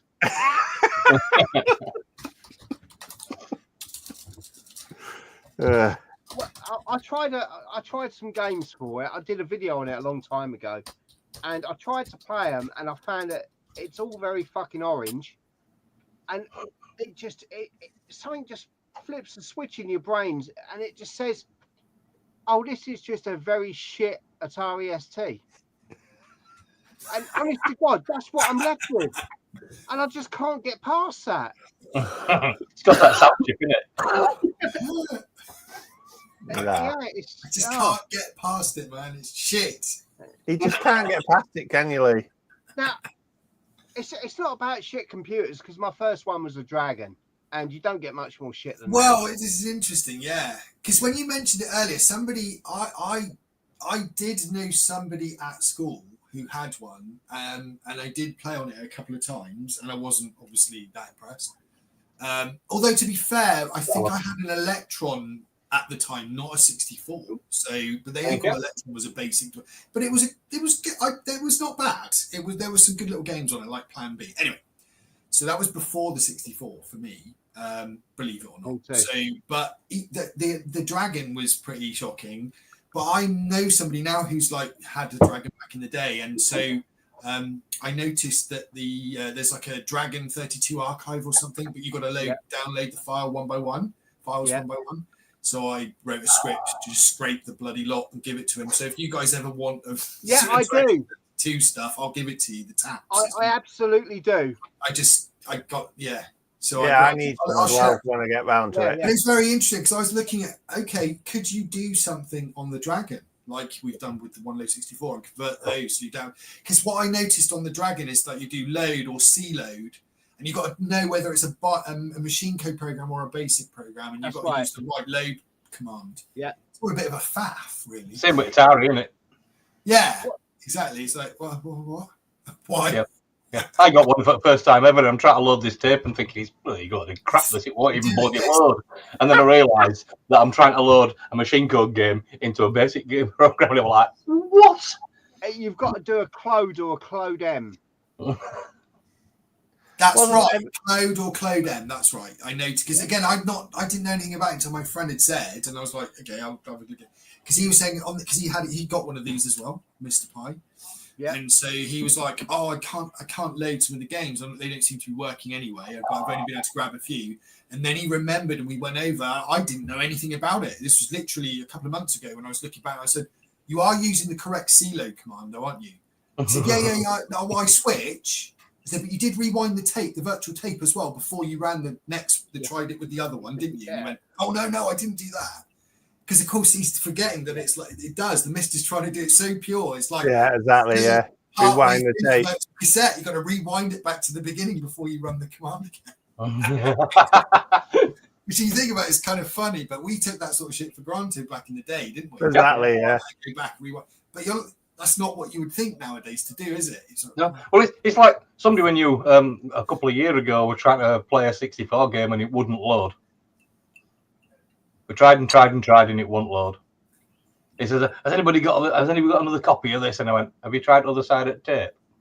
Yes. Oh! Yes, I mean, it's called on the other side. Yes, it is. That's right. Yeah, exactly. Well, as long as they didn't cock up at the mastering plug. So I think some of them they forgot or didn't somehow manage to copy it or record it on the other side. Yeah. Generally speaking, that's right. You just flip it over. Unless it's a Beyond game. Because some of them had the Spectrum version on the other side. That's right. Yeah. Some of them did have different versions on the different. You saw the Ataris. It's on some of the discs as well. Yeah. You get a 64 version and Atari, but they. Yeah, you did. Yeah, there were quite a few with on 64 with Atari as well. So yeah, no, that's right, absolutely. So it's interesting stuff actually. But yeah, try flip it over. There you go. The other side's worn out. Yeah, exactly. Because everybody's played that side. People do. I mean, like, listen, tape loading was a faff and it was slow. But when people, I still think some people overstate it as well. Does that make sense? Like they say, oh, it's 20 minutes. I don't remember any game. Never was. 20 No. minutes. I remember the original Manic Miner, it got up to 358 on tape. Which is ridiculous. But that was Commodore's fault as well, really, because the kernel loader, doesn't it? It does it duplicates it twice. So it's slow anyway. That would be thought Days of Fast Loaders as well. Twice. Yeah. That would be thought Days of Fast Loaders as well. So, you know. When we just had a blue screen while it was loading and we just waited until the tape stopped and then we knew it didn't load. Right. Now we know. And it's gone and it's just frozen on one cut, so it definitely load. Didn't tell us, but the deck just ain't working. There's no more tape. Well, back in the day, some of the games, I mean, with a final cartridge, you could load a lot of the games which were dumped out of memory at 10 on the tape count. It was phenomenally quick. But some of the worst ones I'd seen were on the Atari 800 and the Amstrad, because that was just so long. The Atari, that's going to stick now. It's good. The Atari 800, some of those games were seriously long loading. Yes. They really were. And I saw one game load on the fucking Amstrad, and I was like, Jesus. And, well, it was just so disappointing once it loaded anyway. Waited half an hour to see an utter load of shit, yeah. Yeah, it was some fucking weird Crystal Castles type game, I'm sure it was. And it was pretty shit. So I guess we were, I can see the guys in the chat talking about fast loads and stuff. Absolutely. Do you know what I mean? I think for me personally, fast loading was predominantly through the Action Replay cartridge, because you could not only dump those games. I know lots of people say, oh, that's noddy stuff. You just press the button and stuff. But it was really good. And it was, you could save your progress as well, which is really good. It wasn't look at Melbourne House, where Exploding Fist, I think. With that shooting, it goes white and you've got to rewind it a little bit and press play. That's right, the pav loader. That's right, it does. It tells you there's an error and you can rewind and it tries to resync again. Yeah. You can. Or Jet Set Willy with the code card, you just go past it and it speed loads it again. It just builds in your fast loader into it. It's great. Yeah, absolutely. So, very much a use. And yes, lots of people. I didn't have an Epix fast load myself back in the day, but I know other people who did. And of course, because again, this is such a talked about subject, but the reality is, which we will know in the UK, if it wasn't just the 64, the Spectrum, the Amstrad, most people use cassette tapes, right?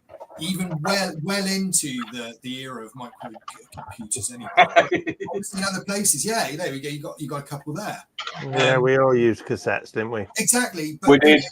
If discs were something, it was just, it was bloody. The bloody disc drive was more than the computer for. Yeah, you used to look at them in the magazine and drool over them. Oh, right, okay.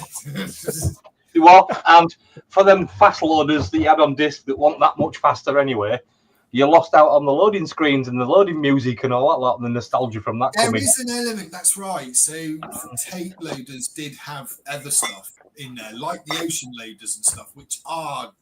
there were a Ghostbusters one that had a Space Invaders game or something, wasn't there, while it was loading? Yeah, there was. It's in one load. I've actually dumped it as a game in you can play. That was great fun. That was. Vader load, yeah. It is fun. There's a few, but Vader load was the best, but not only the most well known, but the best really. Because again, it took some clever coding to try and get something really small that they could load quickly, and then you're playing whilst it carries on loading. Because obviously on those older systems, if you're trying to load quickly, then what you're doing is counting the bits. You're getting the bits as they're coming in on the stream, and then reconstructing the bytes from those bits, right? So again, you can't do too much, because if you fiddle around too much with the interrupts or so on, you will cock all that up. You'll cock up the loading process. So you've got to get something that's quite tight. So you couldn't do anything too fancy, but Invader was good for what it was, fitting into a couple of the bytes. Definitely, yeah. And there was a couple of others, some Snake games and so on, and others had done on some other. I didn't mind loading tapes. I didn't know any different, to be honest, when I was a kid. No, we didn't, did we? I mean, my uncle had a 64 and he had a disk drive, and he used to go up on a Fridays and stuff like that and play games with them and that. But to be honest, I didn't, thinking back, I didn't think, oh, this disk drive's super fast. Yes. No, that's right. Actually, sir, you just said in the chat, the tape turbo loaders were better than stock 1541s as well. That's right, they were. They could load really quick from tape. The only problem with the tapes were that if you had those turbos on them, they didn't tend to last. And you had this. We talked about this in the last stream that I joined as well, didn't we? About buying the correct lengths. Don't go and buy C60s or C90s because they're thinner tape. You want the C15s because they will hold up. They're not going to stretch as much over time. So those turbos did start to not load after a. That was the one. Yeah, used to buy a multi-pack of them. Exactly. 15-minute tapes, absolutely awesome.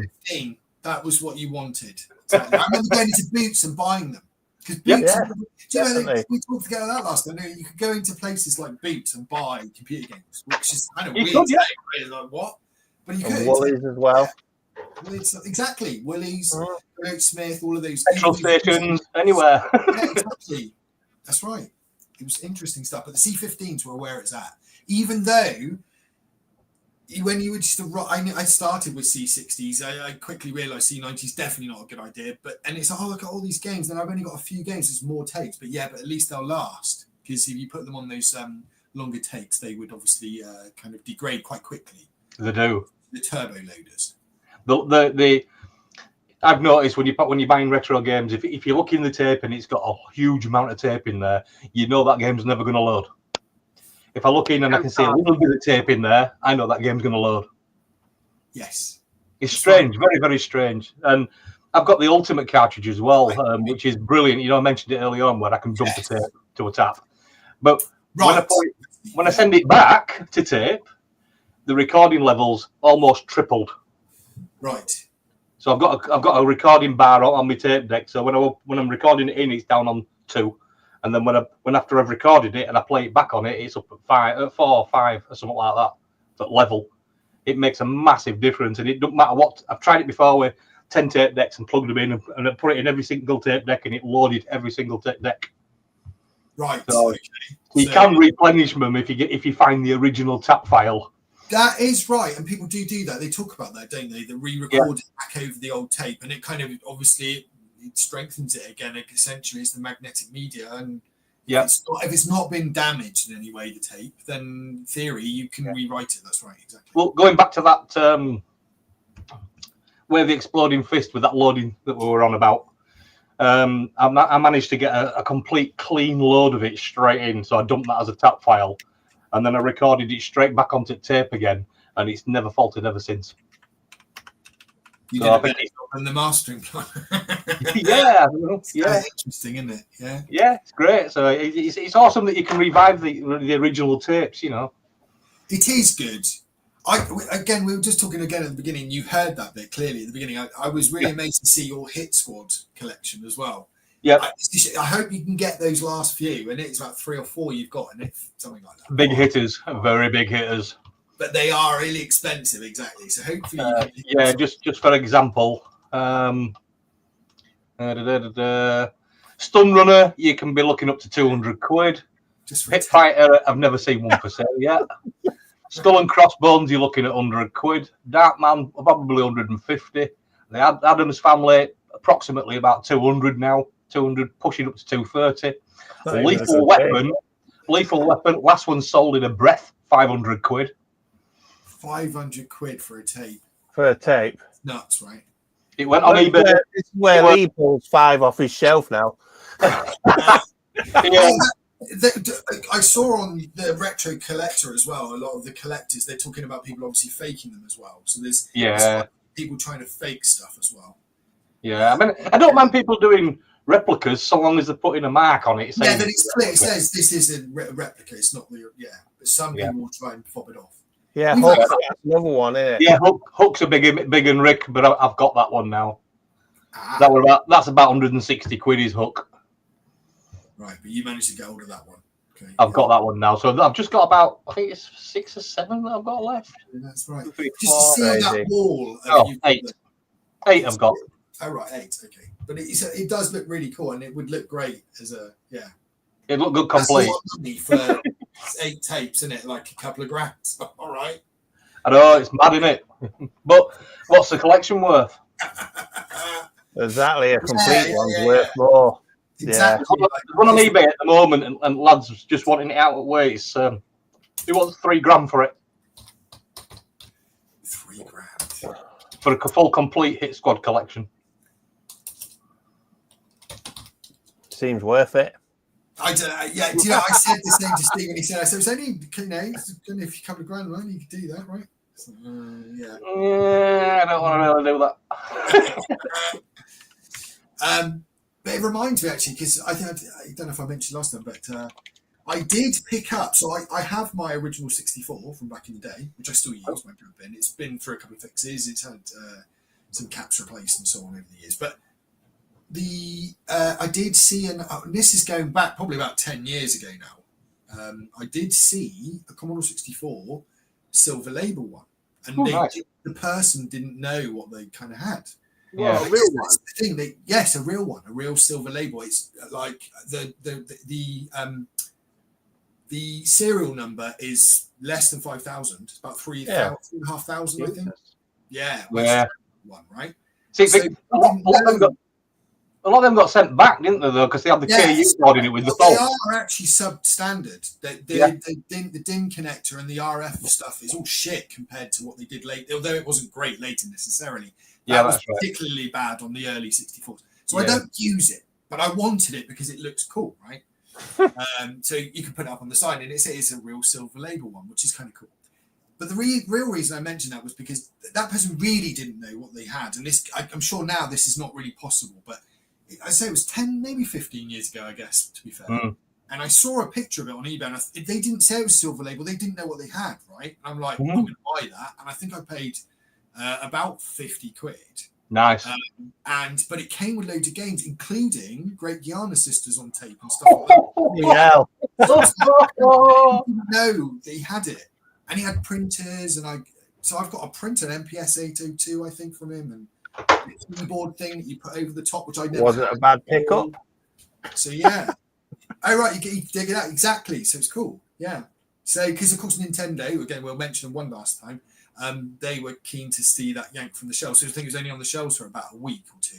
Yeah. It was yanked because they said it was too close to, their master game though. Yeah, it's a good game. Gianna were great. Interesting. Another story on that sort of thing. I can because everybody knows this from my avatar. I'm obviously a huge Last Ninja fan, and Last Ninjas might look at that. Let you see silver label. Exactly. Nice. Exactly. They're good. They're good. They look good. Oh, and he's got that as well. What's your address, Steve? Exactly. How much does that sell for now? This one is a replica silver label. What's the name of the Great Guiana Sisters? Gianna Sisters. To be honest with you, straight with you, I think it's about 200 quid, I suppose.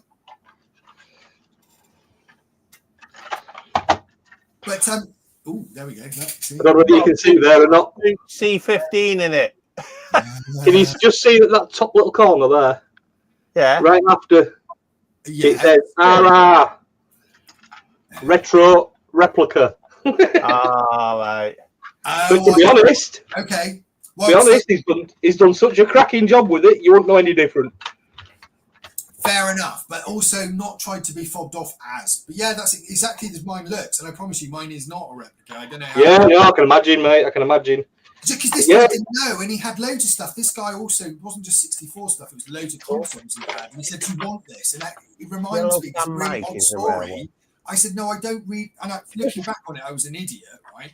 He said, "Do you want all this Atari stuff?" And he had Atari 2600 and different cartridges and that. Nah, don't bother with that. I wish I bought it, but I did take a box that wasn't well marked. This is how much stuff this guy had, and I accidentally took a box that wasn't meant for me. It wasn't the Commodore stuff, right? So then I had to get it back to him. I did get it back to him, so it was all good. We dealt with it in the end. It was all good, but yeah. Last Ninja though, I do one final thing on that one was because I was so into Last Ninja, again the 64, where it wasn't much about buying games, but there were certain games I would buy, and I did buy Last Ninja at 1 and 2, especially 2. I got 2, the limited edition, on the day that it was released, and that's the one that had the mask and the plastic shuriken as well, star in the box, right? So it was really cool, but my auntie didn't think so, so I took it with us. So we stayed a weekend, like a couple of weeks after buying it. My parents were away, stayed with my auntie and uncle, and she took that shuriken star, said, "That's dangerous," and put it in the bin. And I was like, no, you can't do that. And apparently those boxes now complete are worth quite a bit as well, with the mask and shuriken star. So, but there we go. It happens, right? Collections. So it's funny having these little things to look back on. Talking about repros, this is a repro, obviously. I can see the Stormtrooper, yeah. So that's a repro. Because we're talking repros, Steve. Yeah. I'd like to have one of those. I'd love to have a whole complete carded Star Wars figure collection, if I'm being honest. That'd be kind of cool. But that's a repro. You know, when I was a kid, in the toy shop. When I was a kid, I had boxes and boxes and boxes of Star Wars figure. Millennium Falcons, AT-ATs, the whole kit and caboodle. And they got given to my nephew, and then he swapped them all for football cards. Yeah, I car booted all mine. I had the cardboard Death Star as well, which is like number 2 on the most rare list now, which is worth. Yeah, I had loads of stuff as well, and but I've kind of gifted it to my nephew, because my nephew's really, my son is not so much into sci-fi. So he's kind of interested, but not so much. But my nephew's really into sci-fi and Star Wars in particular. So I just said, take him. So he's got my vintage collection. I just said, you have them. It's fine. I'm not going to worry too much. But I didn't have anything carded. I do actually have some original carded ones now. I also have some Action Force on cards as well, mint on cards. And they put them in those cases. Yeah. The plastic cases. But I've got a few. But the loose figures and that, let him play with them. He's fine. He loves them. It's cool. I'm just pleased to see them used, to be honest with you. Yeah, exactly. I know my uncle went to a market. It's got to be a lot of years ago now, and it was Luke Skywalker. And he said, "How much do you want for that?" He says, "Well, it ain't got its cape. 160 quid." And they were like, "What? How much?" He said, "Yeah, if it'd have had its cape, it'd have been over £200." Like, that's right. Because they do, there is a collect. If you're really into these sort of things, I've got a book somewhere and it's actually the book. We're talking about collectibles that are weirdly valuable. I bought a book from a Canadian author about Star Wars figures years ago. He's passed away now, and he did a self-funded book, and it was about all the different variations of different figures over the years. And that I got him to sign it as well, so it's worth about £1,000 just that book. And that was never meant to be a collector's item. It was just a thing that happened. But in there, he talks about the Snaggletooth figure that was wrong. They did it on some earlier concept art and some pre-production photos, and then they had to remake it because it actually was too tall or the wrong color, or the vinyl cake Jawa, the Jawa that's got the vinyl cake. Now, we're definitely going off on a tangent, but this is 80s stuff. I think for me, it very much resonates. I'm sure with you guys, I've got the kind of Garbage Pail Kids as well. This kind of stuff. Yeah. This was also another big thing when I was a kid as well. Yeah, well, yeah. Going and buying these, and do you know, this is another story. I did have pretty much, I think, from series 1 all the way through to series 10 complete, because I was just lots of myself and my mates bought them. But my mum threw them away because she said they were ugly. Oh no, they're ugly. I said that's the whole point. And then we often joke about it, because actually that's worth quite a bit of money, those collections as well now. I bought my daughter when she was first born. I bought her a Tiny Tears. Oh, right. They are worth a fortune now. That's right, they are. That's right, they are. She wishes still had it. I says, well, what you want to do with all your kids' stuff, when they're finished with it? You said you're chucking it out in bin. Yes. Put it in a plastic bag or a box and throw it in the loft. Yeah, You know, exactly. I know things are not going to be as worth as much in future because they're not made out of metal. They don't last, and things will deteriorate more. And the build quality is not as good as it was back in the day. But still, if you can stash it away somewhere in a nice, cool, dark area somewhere, it should do all right. You know. Yeah, stick your PS5 up the loft. Yeah. It'll be a collector's item one day. It will in about 30 years. That's the interesting thing, isn't it? For some of the, yes, there are people that still collect that sort of stuff in the hopes that they're kind of, you know, hoping that in the future it might be worth something as well. But speculatively, obviously. But, you know, a lot of that stuff at the time, it was so mass produced, you wouldn't even think about it. But the premium comes on the mint. So it's like Star Wars figures, loose, couple of quid, $5, whatever. Commodore 64 GS outside Dixon being sold off for 20 quid. I was thinking of them the other day when you said Woolies, because that's the first time I saw one of them. Yeah, right. Right. Woolies. And I said to him, mate, what's the point in that? It's just useless, I thought. Yeah, it was released with that 4-in-1 cartridge, and then it said, press any key to continue. No key. Yeah, I haven't got a key. I haven't got any keys. Yeah, but look how much they're worth now. That's a lie. Oh, no. Plug in joystick port 1 and make it do a space bar with the file. Yeah. Well, mate mine bought one a couple of years ago, probably about 4 or 5 years ago now. He paid the same as you, 50 quid for one because they didn't know what they had. Yes. He just said Commodore 64 on eBay. That's what you need to find. Yeah. It is. Certainly do. And it will happen. But it's because I remember myself, not that I was doing it avidly, but I would, back in the, you know, sort of 15, 20 years ago, you go to car boot sales and there'd be tons of stuff like that. All of it. You just see so much. Now there's nothing. Now it's ridiculous because people have cottoned on to like actually they kind of need it. Exactly. So it's like there's not even an Amstrad early. They have with second-hand shops as well, to be honest. Even them have got on. Amstrad. Oh dear, that is going to stick. I can think of something that rings with tard. I'm a tard. I'm a red tard. I mean, I've got all these Commodore fans around me. I have got an Amiga behind me. Like I say, I'm a big Amiga fan. And I've got 2 C64s stacked up there. Yeah, but you've also got 4 Macs. Yeah, but the Macs are good. I like Macs. Well, look at I like it. Then, can't I just like to experience everything retro that I couldn't afford when I was a kid. That's what it is. I know what you mean, mate. I know what you mean. Yeah. Exactly. That's what it is with me. But you tend to find you don't play on them. But I am playing on some. I use this quite a bit. The Archimedes. I'm quite enjoying that A3020. Cool. It's quite a cool machine. In a way, I think it's better than the Amiga. So you I know Lee will probably disagree, but you like just the free games then, is it? What's that? That's all there was.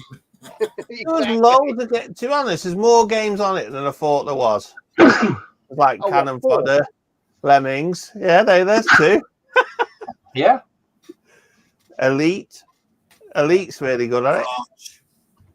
They had a good version of Wolfenstein on there. Yeah, Wolfenstein, there you go. The Amiga couldn't even run that. Yeah. There you go. So that proves it. Not the ECS, the original stuff anyway, you know. Yeah. But the 1200 couldn't run Wolfenstein, could it? I don't think. I think they did do. It does, yeah. Are you sure? It was called Gloom. If it didn't then, they've done a version now, but I'm pretty sure Wolfenstein. Yeah. Gloom was around towards the tail end, wasn't it? Gloom? Yeah. Is it right? I think so. Gloom. And you got that weird virus game as well, which is quite fun, even though it's really hard to control with a mouse. Yeah, you can't control it. All you can do is take off and flip over. No, you can fly. You can fly if you get used to it. Just that you fly past everything at 100 miles an hour. You can't turn around. It plays like shit. Yes. Yeah, but it just showed the power of RISC processor, didn't it? There is one. There's an OCS. There's an OCS and an ECS and an AGA and an RTG version. Yeah, as I say that, I'm pretty sure Gloom was a thing in the Doom were another one, yeah. tail end of The AG. You can play Doom on VIC 20. Yeah. What? You can play Doom on the VIC 20. No. Yes, yeah, you can. I'm afraid so. Was it like a slideshow? No, No, it's not that bad, to be fair. To be honest, I've got a VIC 20 which I haven't powered on yet because it's got that weird 2-pin plug on it. You want all you want, just to put a 9 volt in it. It doesn't matter. yeah, Just stick what? Doesn't matter. It doesn't matter what you do around your pocket. There you go. I'll do it. Neil, 9 volt 3 amp. I soldered a connection inside, just coming out the back of the port with a barrel jack on. Yeah, that's what I was gonna do. Yeah, something like that. Because the early ones has the power supply and everything and rectification and everything's inside the VIC. You all right? Oh, okay. Yeah, outside is literally just a fucking transformer. Is that all it was? Yep. It's Right, 9 okay. volts 3 amp. It's got serial number 0001 on it for some reason. Nice. Yeah, we're not buying Did that. it want it upside down? I don't know, mate. It's in the car. It's in And the did it car. have a pet style keyboard in it? It's got a what? Pet style keyboard. I've no idea, mate. I just know it's in the car shed. Did you know they didn't? No, I didn't know that. I'll be back. But the guy has got a Commodore PET, and he's also got some of those, you know, those early Sinclairs, the very first ones, look like a calculator. Yeah. Have you seen them? They're like a straight board, and you just got an LCD on the top. It's the very first computer that Sinclair came out with, Cambridge. Because they talk about that in the micro. It's a very funny thing, it is. I didn't know what they were, so I just left them there. He went, "What's this?" And I went, "I don't know, just dump it. It hasn't got a keyboard on it, it's crap." What do I want that for? Yeah. How could you do that and then end up with that T-shirt? Well, That's a piss poor judgment there. no, mate. Oh dear. There's nothing wrong with Amstrad. Yeah. There isn't. I don't know why you hate them so much. That's shit. They're not shit. That's There you what go. he said. I bet you everybody in the chat doesn't hate Amstrad. What's this? Did he say? Sorry. I'm trying to let you have a look. Oh, there we go. Victor, all right, yeah, Victor. Yeah. So what's different about that one? How do I tell? Pet style keys. That's called a Gamma keyboard. How do I know it's pet style? Because they don't look like pet. It's called Gamma. It's called a Gamma. Yeah. There you go. It's funny how they can have all these variants. It is. Do you know what I mean? They came out very early because of obviously it came out from the. Well, that's right. Exactly. Yeah, exactly. I mean, that's it. Going back to that silver label. That's another way I definitely know it's real as well. It's all ceramic chips. Yeah. Chips. Yes.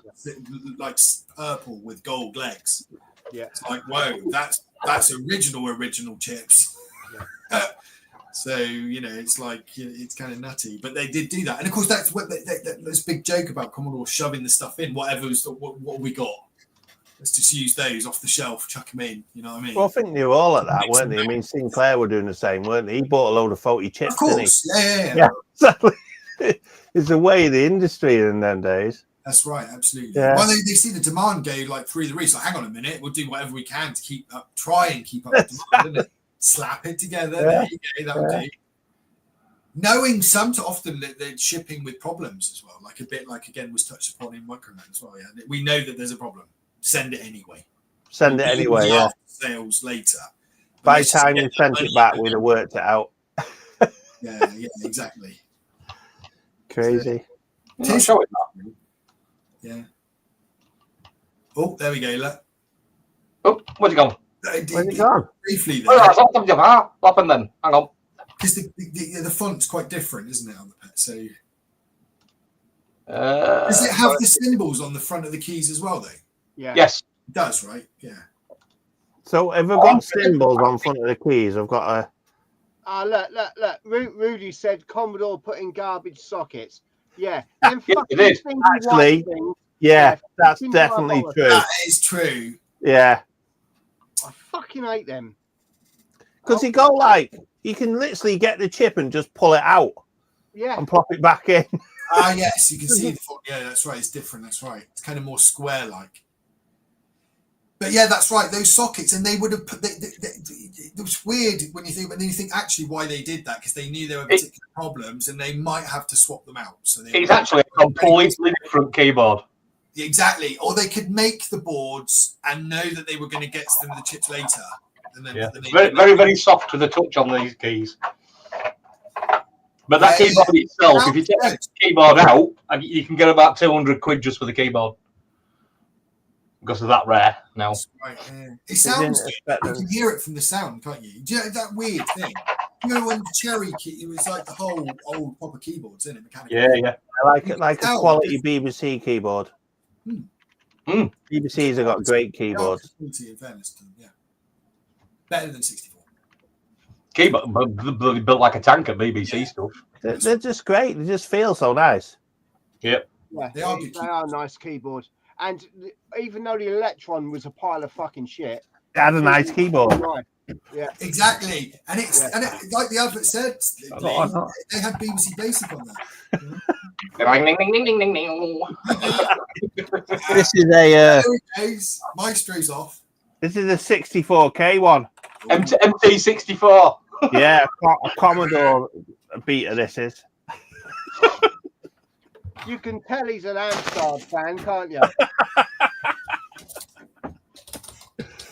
Yeah. Carries on. We're going to have to look for a replacement for stream, I think. But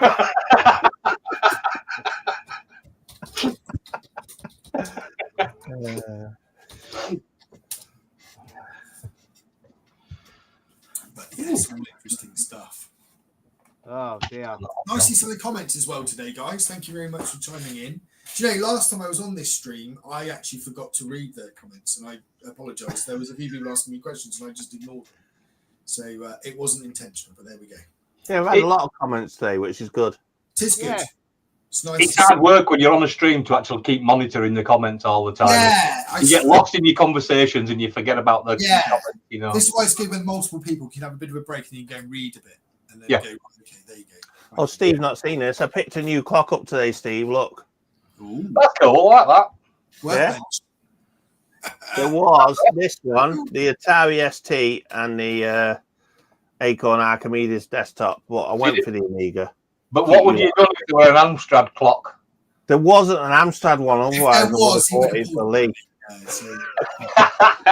The fact that he doesn't have it means that he didn't, right? You know that he would have had it otherwise, wouldn't he? I don't think the Amstrad could run a clock, actually, I don't think.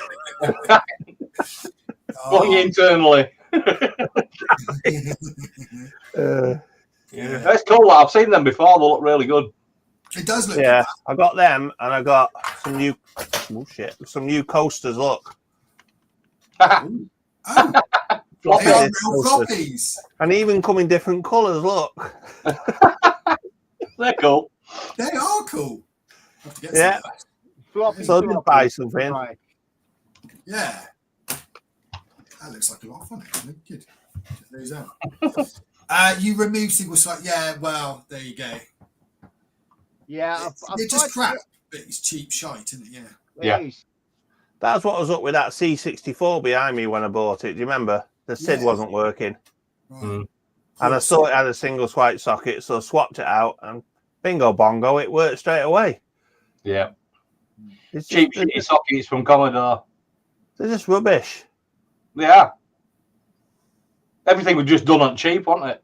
Yeah. It's like sometimes you can literally just grab hold of the chip and you can see that it's not even contacting, you just pull it straight out. Right. Yeah, you tend to see that a lot more with C16. Or you turn it upside down and chips fall out. They just go like that. I think you've got to check disk drives for them. Yeah, well, I've changed all the ones on that disk drive and it still doesn't work. The 6522s? Yeah, well, you told me to change all the sockets. Yeah, but I did that but how long ago were it since I tested them? It doesn't matter. They've been in my drawer. It does. It doesn't. The manufacturing process in MOS chips. The manufacturing process in MOS chips kills them over time. They can sit brand new on a shelf for 40 years and it won't work. No, I haven't got any to test. Well, I suppose I have. The Yeah, fabrication process meant that they would degrade over time. Yeah. Yeah. Heat, especially a heat, that makes them go a lot quicker. Hence why the PLA is one of the first to go, along with the SIDs. They run hot. That's right. Yeah, because they run really hot. I mean, the CPU does, but that tends to hold up a bit I easier. want to expect people to collect computers in 2025. That's true, actually. You know them. You speak to Bill Hurd said, you know, he says we're 40 years down the line now, and they're still running.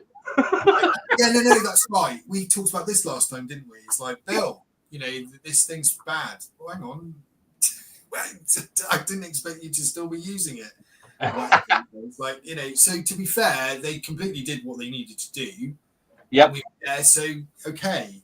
But the penny pinching, though, could have been a bit better. They didn't quite need to penny pinch as much as especially with Spectrum. They would have made very good profits, wouldn't they? With the amount of volume they were selling, they could have made a couple more dollars, a couple more quid, whatever, on each unit and had decent sockets. They could have done it. They could have had everything socketed. Yeah, definitely. That much more. They could have left them with no bloody sockets in it. That would have helped fantastically. Yeah. Don't bother at all, right? I'll do those later. Yeah. Yeah. That would have been better.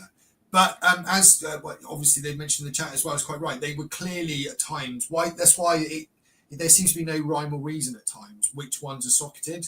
And it's all because they could make those motherboards ready to have those chips put in when they did have them available. So so they're always random. Exactly. Because they didn't have them at the point to actually put them directly into the motherboard at the time. But correct. All of it still, It's just a way of producing boards, isn't it? For when chips come in, they can just bang, done. That's off right. you go. Because and they can have any, no offense, but at that time they were definitely using whatever labor they could find. Anybody could do that. Click, there you go. Right, no special, skill required to take a chip. I work for Moss Technology. Yeah, no, I work at Moss Tech. What's your job? I am head of chief chip. Where did you work before? Amstrad. I've gone up in the world. Oh dear. Yeah. Amstrad. I love that actually. That's really good. Yeah, I do. Amstrad. I have looked for it on eBay. I couldn't find it. What did you search? Amstrad. Yeah, it didn't come up with anything. So did you search Amstrad composite kit? I thought I might be able to get that cheaper if it's spelt wrong. Well, you do. If it's like Commodore, isn't it? They spell them without two M's. Yeah, and you can get them and D-double-O-R at the end. Because nobody's actually looked at them. That's why it is, yeah. Yeah, Commodore. Yeah. Tape file into an audio file. Tape file is an audio file.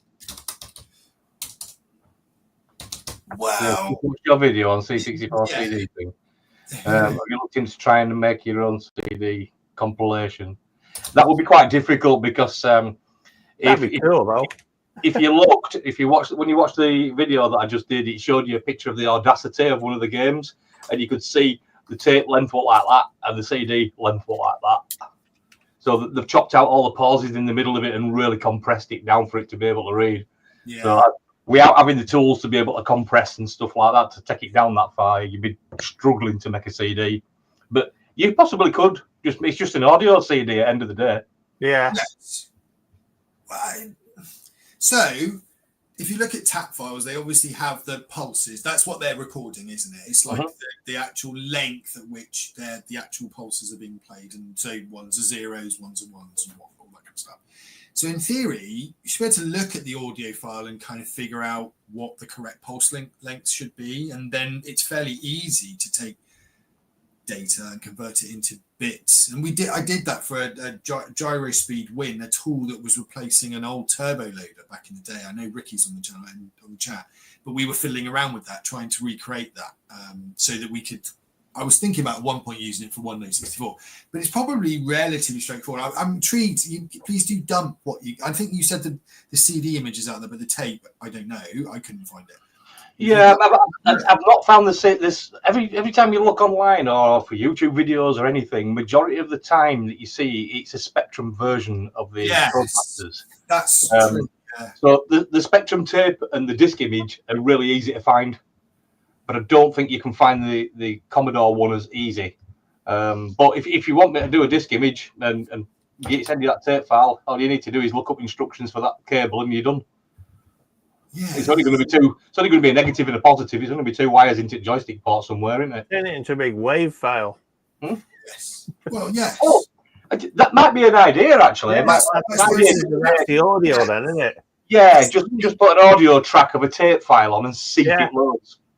You know. Try it.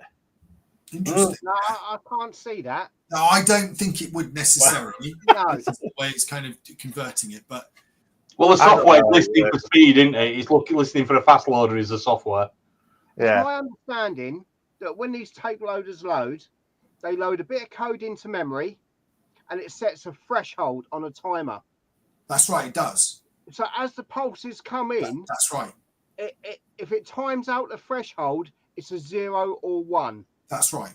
Yeah. And It uses the CIA timers, yeah. yeah, and that Generally. threshold It's not the determines only way, but that's generally right, yeah. how fast you can wang it into memory. That's Yeah. right. And that's you why the need- pulse width, the pulse lengths could really what a turbo is doing is just shortening those pulse lengths. Exactly.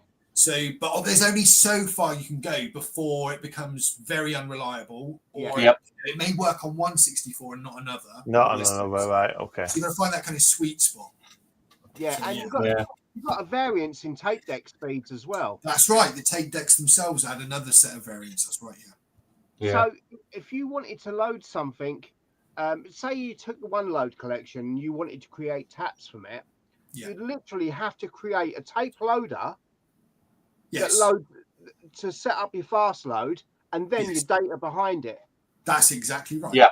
Yeah. So the actual way it works, and this is what gyrospeed does. So what it is a good example of a turbo loader, and you can convert the one load ones to tape if you want to using that tool, and the crunch PRGs that is, not the CRT. Yeah, that's a good point. What Rick just said. Oh, Well, hang on, Oh, Neil. cassette to see. Yeah, that's right. You could do those, and you have to tweak it though. The only thing is finding that sweet spot of volume and then the alignments and all this different stuff. I can remember writing an emulator for converting tap files back to audio on a GBA, so that then played the sound back out and back into a tape deck through what you're mentioning there, Ricky. The actual cassette adapter that you put into a car and play from an MP3 player or whatever. The reason that was a works, bit sort of, it wasn't always reliable. There was an earlier one by Rainbow Arts, and that one actually loaded through the tape port. Yeah, right, exactly. Yeah. So it is interesting stuff. But yes, going back to the tape stuff. Sorry, just very quickly. That basically what happens is there's the cassette buffer. There's a small part of low memory that is used to, strictly speaking, to load the file name.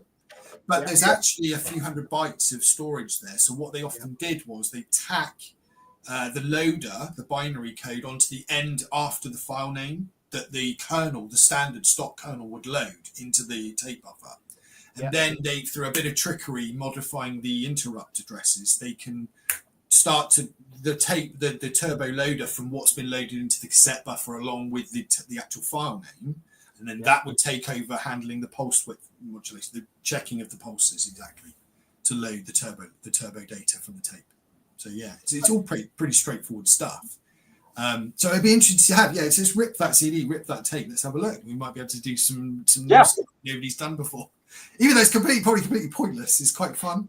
Well, it's just a bit of fun to do, isn't it? You know, and engineer it and then play with it. Yeah. Even if you put it into the one load 64, if people want to just make their own cable and try it, they can do, can't they? You know, at least it's there and it's an option for people. Yes, and like you said, if it's on a cart, you can load it that much more easily and quickly rather than having to go and load it from the tape again. Even a CRT image file it'd do, won't it? Because it's only going to be a very, very small amount of data that it's holding. Yeah, because it loads. It doesn't. I think I remember from your video, it's not obviously not very big, is it? It can't be big. No. And it loads fairly fast even from tape, but if a cart about 45 on counter. Right, so that's not a lot, is it? No. Still fairly high. I seem to remember having some games that I could load from the Action Replay on that Super Turbo about 30. Well, I think what it'll do is it'll load everything into memory, so you can do the setting up your volume side of it in that menu system. That's true. And then selecting your game. And then afterwards, when you press restore, it will wipe most of that program out and just leave the restore button program there to keep going back to the loader. Yes. It loads more to begin with, so that you've also got that kind of alignment or measuring the actual volume and so on to get the sweet spot like you showed. And then you can throw that bit away and keep just the core loading bit, which is the TSR, essentially. The NMI, exactly. That is a good, interesting point. Yeah. I'm intrigued. It was definitely an interesting thing that they took. It was also interesting to use the joystick port. Yes, it was. I mean, to be fair, I've had that probably for about 7 or 8 years, and it's just been sat up on the shelf. Right. We mentioned it, didn't we, on other live stream and that, and Neil said, I don't know why you don't do a video on that. I've thought about doing a video on it, but, you know, you just had a lot to do this weekend and hadn't done a video for a while, and I just thought, stuff it, I'll grab it and do it. Yeah, no, it's fair enough. It's interesting. Interesting, exactly. Yeah. And I don't recall it. I knew it existed. I never owned it. I know it existed, but I never saw it used, and it's actually being used. Well, I mean, who had a CD player in '89? Not many people. That's right. Exactly. Yeah, it was quite. Yeah, it was complete. I mean, yeah, it was so gimmicky as well. Because I think I remember reading on the back of what you had. It said 17 megabytes of data. Okay. And of course, that would have wasted so much of that CD. Was wasted. Exactly. Yeah. It's crazy. Mind you, I remember. It reminds me of PlayStation 1 as well. When I bet you could scratch your name in the outside; it wouldn't affect it. No, it's about that much. I really could. Exactly. Like for about. Anyway, yeah. What happened to Joseph? So he had internet problems. Yeah. He had internet issues and disappeared. Right. Okay. Didn't come back. He must have lost his internet connection. Yeah, well, I suppose it happens sometimes, doesn't it? Well, it does. Technical issues. It's all good. Testicle. Yeah. We're quite fortunate where we are. We've obviously got fibre to the property, which helps. Yeah, I am. Yeah. Not everybody. 1 terabyte connection. 1 terabyte, really? Yeah.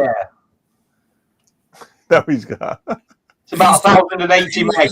Really? Okay, I've got about 1,080 megabyte connection is what I'm paying for. Oh, right. Okay. What just do you actually get? Hey? What do you Well, it'd be gigabytes, sorry, not terabyte. Terabit. We've got a gigabit. Yeah, I've got the same. I've got a gig up, a gig down. Yes. Yeah. I mean, it's phenomenal. It's absolutely phenomenal. What bugged me, though, is when we were in COVID, right? New fibre. The government wanted a better internet connection infrastructure because they knew that everybody would be piling on internet so quickly. So they told the internet providers to advance us by 8 years. So that means that technology is already here and they're just drip feeding. Oh, goodness, yes. Oh, definitely, yeah. You know what I mean? Oh, you can have an extra 10 meg for an extra tenner. Do you want it? Oh. You know, when they could have just gone, here, have that lot. Yeah. You should just give it anyway when he got it. Yeah, they should. Yeah, yeah. They should. In fact, we only pay for the connection to the internet. The internet's free. I think, actually, as we're retro, we should go on 56k for a laugh. BBS. BBS. Go back on dial-up. No, back on BBS. I don't miss those days, if I'm being honest. When you get a free serve number you could never get through to. It was about 2-3 years ago, and I thought, I'm going to have a go with this online, like BBS, because I never did back in the day. And I plugged the network card into my Ultimate, my network cable. Went out on BBS, connected onto this site, got chatting to this lad in Norway, and I just said to him, out of interest, what your computer you using? He went, Commodore 64. And I were on my 64 as well, and I thought, wow, you know, first time I've ever been on BBS, and I'm talking to a guy in from a Commodore 64, what, like gobsmacked, you know? Amazing. All those days, you know, there wouldn't have been ARPANET and the internet and so on really in the form they were, because a lot of that came from the same thinking and that early stuff, wasn't it? Yeah. So, you know, and it makes sense, really. There was a whole thing that was there before people realized. Most people didn't know, did they? No. I mean, internet's been there since what? Late 50s, 60s, something like that. The military were using it. That's right. You know, but it was developed and sorted out and given to the people for free. And that's why I say you actually pay for the connection to the internet for your service provider. You're not paying for internet, you're paying for the connection to it. Because it's free. So why should we have all these different prices for this meg, that meg, other meg, when all they're doing is paying for to connect to it? Mad, isn't it? It is a bit mad. I mean, the whole copper network is a joke as well. That's the other thing. They're like, to be fair, it does cost a lot at times. Overhead, because I actually helped a company a few years ago doing some rural broadband. And so we were doing agreements with some of the power companies to get, obviously, fibre on a metre below the high voltage lines on obviously the telegraph poles and stuff. And that's in fact what we've got here. It's not underground. But in other places, they're obviously digging up and putting it, like even mole plows. I'm sure you guys have come across these things, the little machines that they chuck the cable in as you're going along, put it on the back of a tractor, off they go. So it isn't as hard as it is kind of made out to be sometimes, but it's still a bit tricky. But yeah, a lot of it's just rant. So it's like the whole joke around the copper was, if you complained, they would put you on a slightly better circuit. It's not that it was actually a better circuit; it's just less noise on it.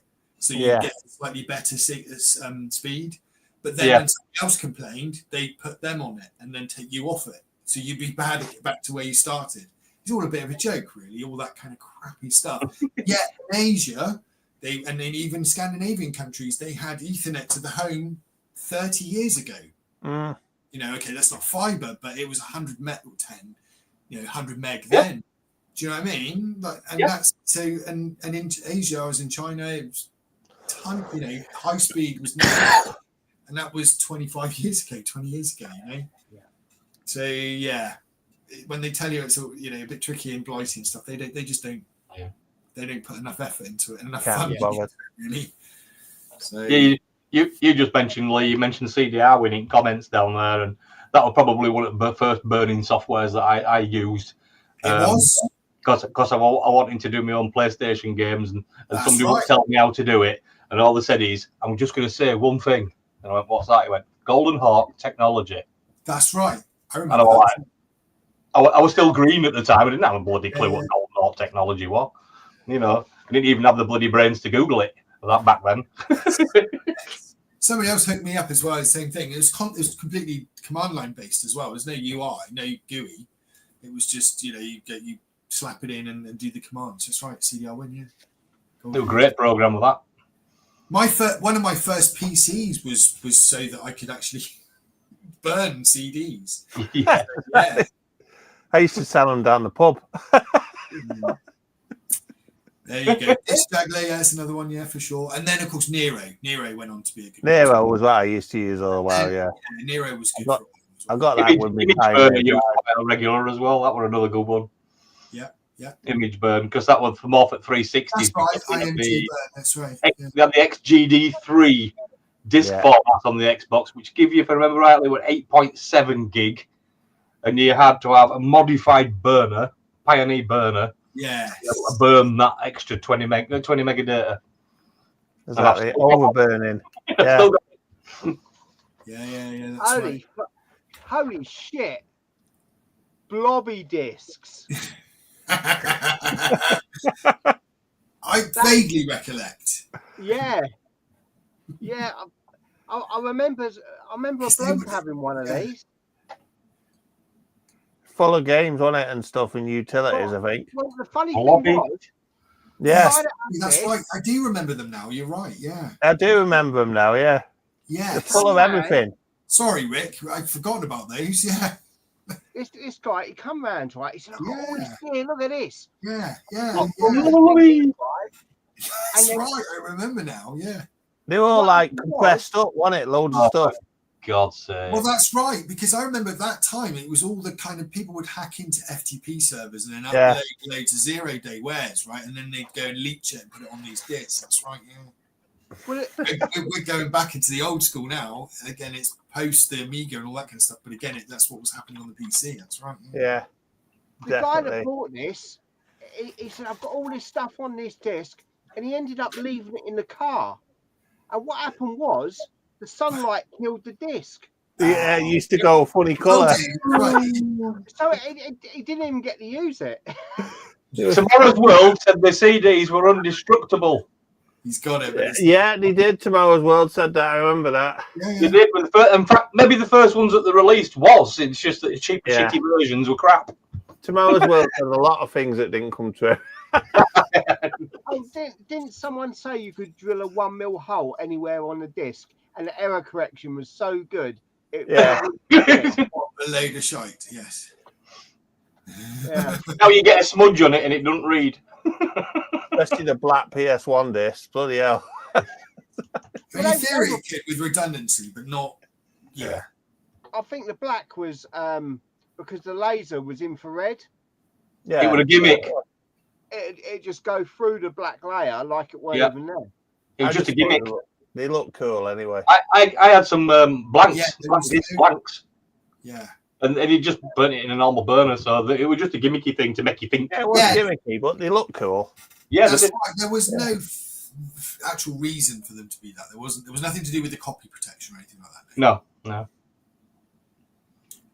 So yeah, interesting. Modding as well. That was when I was starting to do some dabbling as well, of course, and they were talking about modding and installing mod chips, right? Yeah. Yeah, and they did on the variants. Again, Steve, I know you touched upon some of this stuff with the Xbox stuff as well, which is quite fun. That amazed me when there was somebody figured out that you'd have to use a die to figure out how far in and across to drill it. Yeah. To kill the security bit. Man, that's other level shit. Yeah. Who sat there originally thinking that out? How many did they destroy trying to get it to work? You know? Sat there having dinner thinking. The little wires that's inside them chips That's are very tiny. You've got to go very, very slow until you get to it. It's quite methodical and boring, to be honest. No, it's cool. You look like you go, done. You'd a good 10 minutes drilling, proper drilling, you know. But if you go too far, it's destroyed. Yes. That was what you say. You got to go. It's not any of the exact right spot. You can't go too deep. So, as soon as your software beeps at you, just stop immediately. Don't go any further. But it had contact on it, so if you go further, you destroy that contact. Yeah, I mean, I've destroyed them in the past because obviously you set it all up, get yourself going. You're going, why ain't it fucking beeping? Oh, maybe I should turn my sound on. Oh, is that when you get your Matika out and you go straight that's through? That one bugging then, isn't it? Power drill time. Yeah, they were great back in the day because everybody were jumping on these LTU boards and having to pay 30 quid for an LTU board and swapping it out and stuff. And I was just taking these crap consoles straight in, taking the board straight out of them, selling the disk drive on eBay, cracking the board and unlocking it and selling board on eBay as well. Wow. You know, so I'm getting 20, 30 quid for a disk drive and 20, 30 quid for board as well. I remember doing my first Messiah. Do you remember the Messiah on the PS2? Yeah. And you had like 32 connections or something. Wasn't it? Yeah. I can remember doing one, right? And I fudged up one of my connections. I thought, oh, what am I going to do? So I went to Argos, bought another one, and then heat stripped the finger off, swapped the boards over, took it back. One back. Yeah. Got a refund. Somebody else told me that. And then I had another go, and I got it right. Yeah. Somebody else told me a similar story where they'd tried to put a mod chip in similar circumstances. Got the hairdryer on the the label. But what they did, they accidentally spilled Dr. Pepper all over it. So they had to right, okay then. That's a good idea as well. I didn't think of that. I knew a lad that used to buy them from Argos, open it up and put a brick back inside it and bolt it back up and take it back. There you go. That's why Argos now, because of people like us, don't accept returns anymore. Hey, what mate that did it? Because of all those people. Yes, yeah, exactly. He said, I used to stick bricks in computers. What me? Not the right way, so it must be there. It's all there. Yeah. They're weighing a brick against I wouldn't do stuff like that because I'd get caught. I'm the type of bloke that if I fell in a barrel of boobs, I'd come out sucking your thumb. Hey, crazy. So, crazy times, eh? In the early times, it was easy, but you know you could still cock up. I remember the old PlayStation ones, 3 or 4 connections, the pick in them. Yeah, that's that little. Yeah, I remember them. Just a repeat chip, wasn't it? Just all it is repeat the code. Right, that's right. It's repeating the code, forcing it down its throat, going, "Oh, it must be right." Sort of thing. I thought it was funny when the Xbox came out and they went unhackable Xbox, and it was cracked in about 3 or 4 hours. Well, Sega did the same, didn't we, with the Dreamcast? Yeah, that was hacked within a few there. Dreamcast didn't have any copied protection on it. No, that's right. It was You used to get the boot disc. You put your boot disc in, and then you just for what? Put the disc in. For what? That was it. Hey, no copy protection on it. I thought that was, but there's something. It was like sort of backwards, I think, on the disc or something originally, or something I read. It might have been the way they read. Different format for sure, but yeah. I mean, before, just plugged it in. GD-ROM, that was it. GD-ROM, but they used to have a boot disc first, which you'd put in, and then eventually they put that code into the disc so it would just boot. Yeah. Even the PlayStation, you could trick it a little bit by kind of pressing down the lid. Oh, switch. yeah. You can leave the lid up, press your button, let it spin up a little bit. Yeah, exactly. That's right. And I did manage to do it a few times. It wasn't easy, but you No, yeah. My first PlayStation I had was an American one, so it came with a little copper weight I had to put in. I had to do the disc swap to load this. Load PAL disc. So I put the USA one in until the logo came up, flip it out, and then put the UK disc in. And it was fine. Yeah. Well, they used to spin sometimes and scratch, you know what I mean? Like, yeah. That's right, absolutely. Yeah. And full it because they added the region protection. I always remember playing.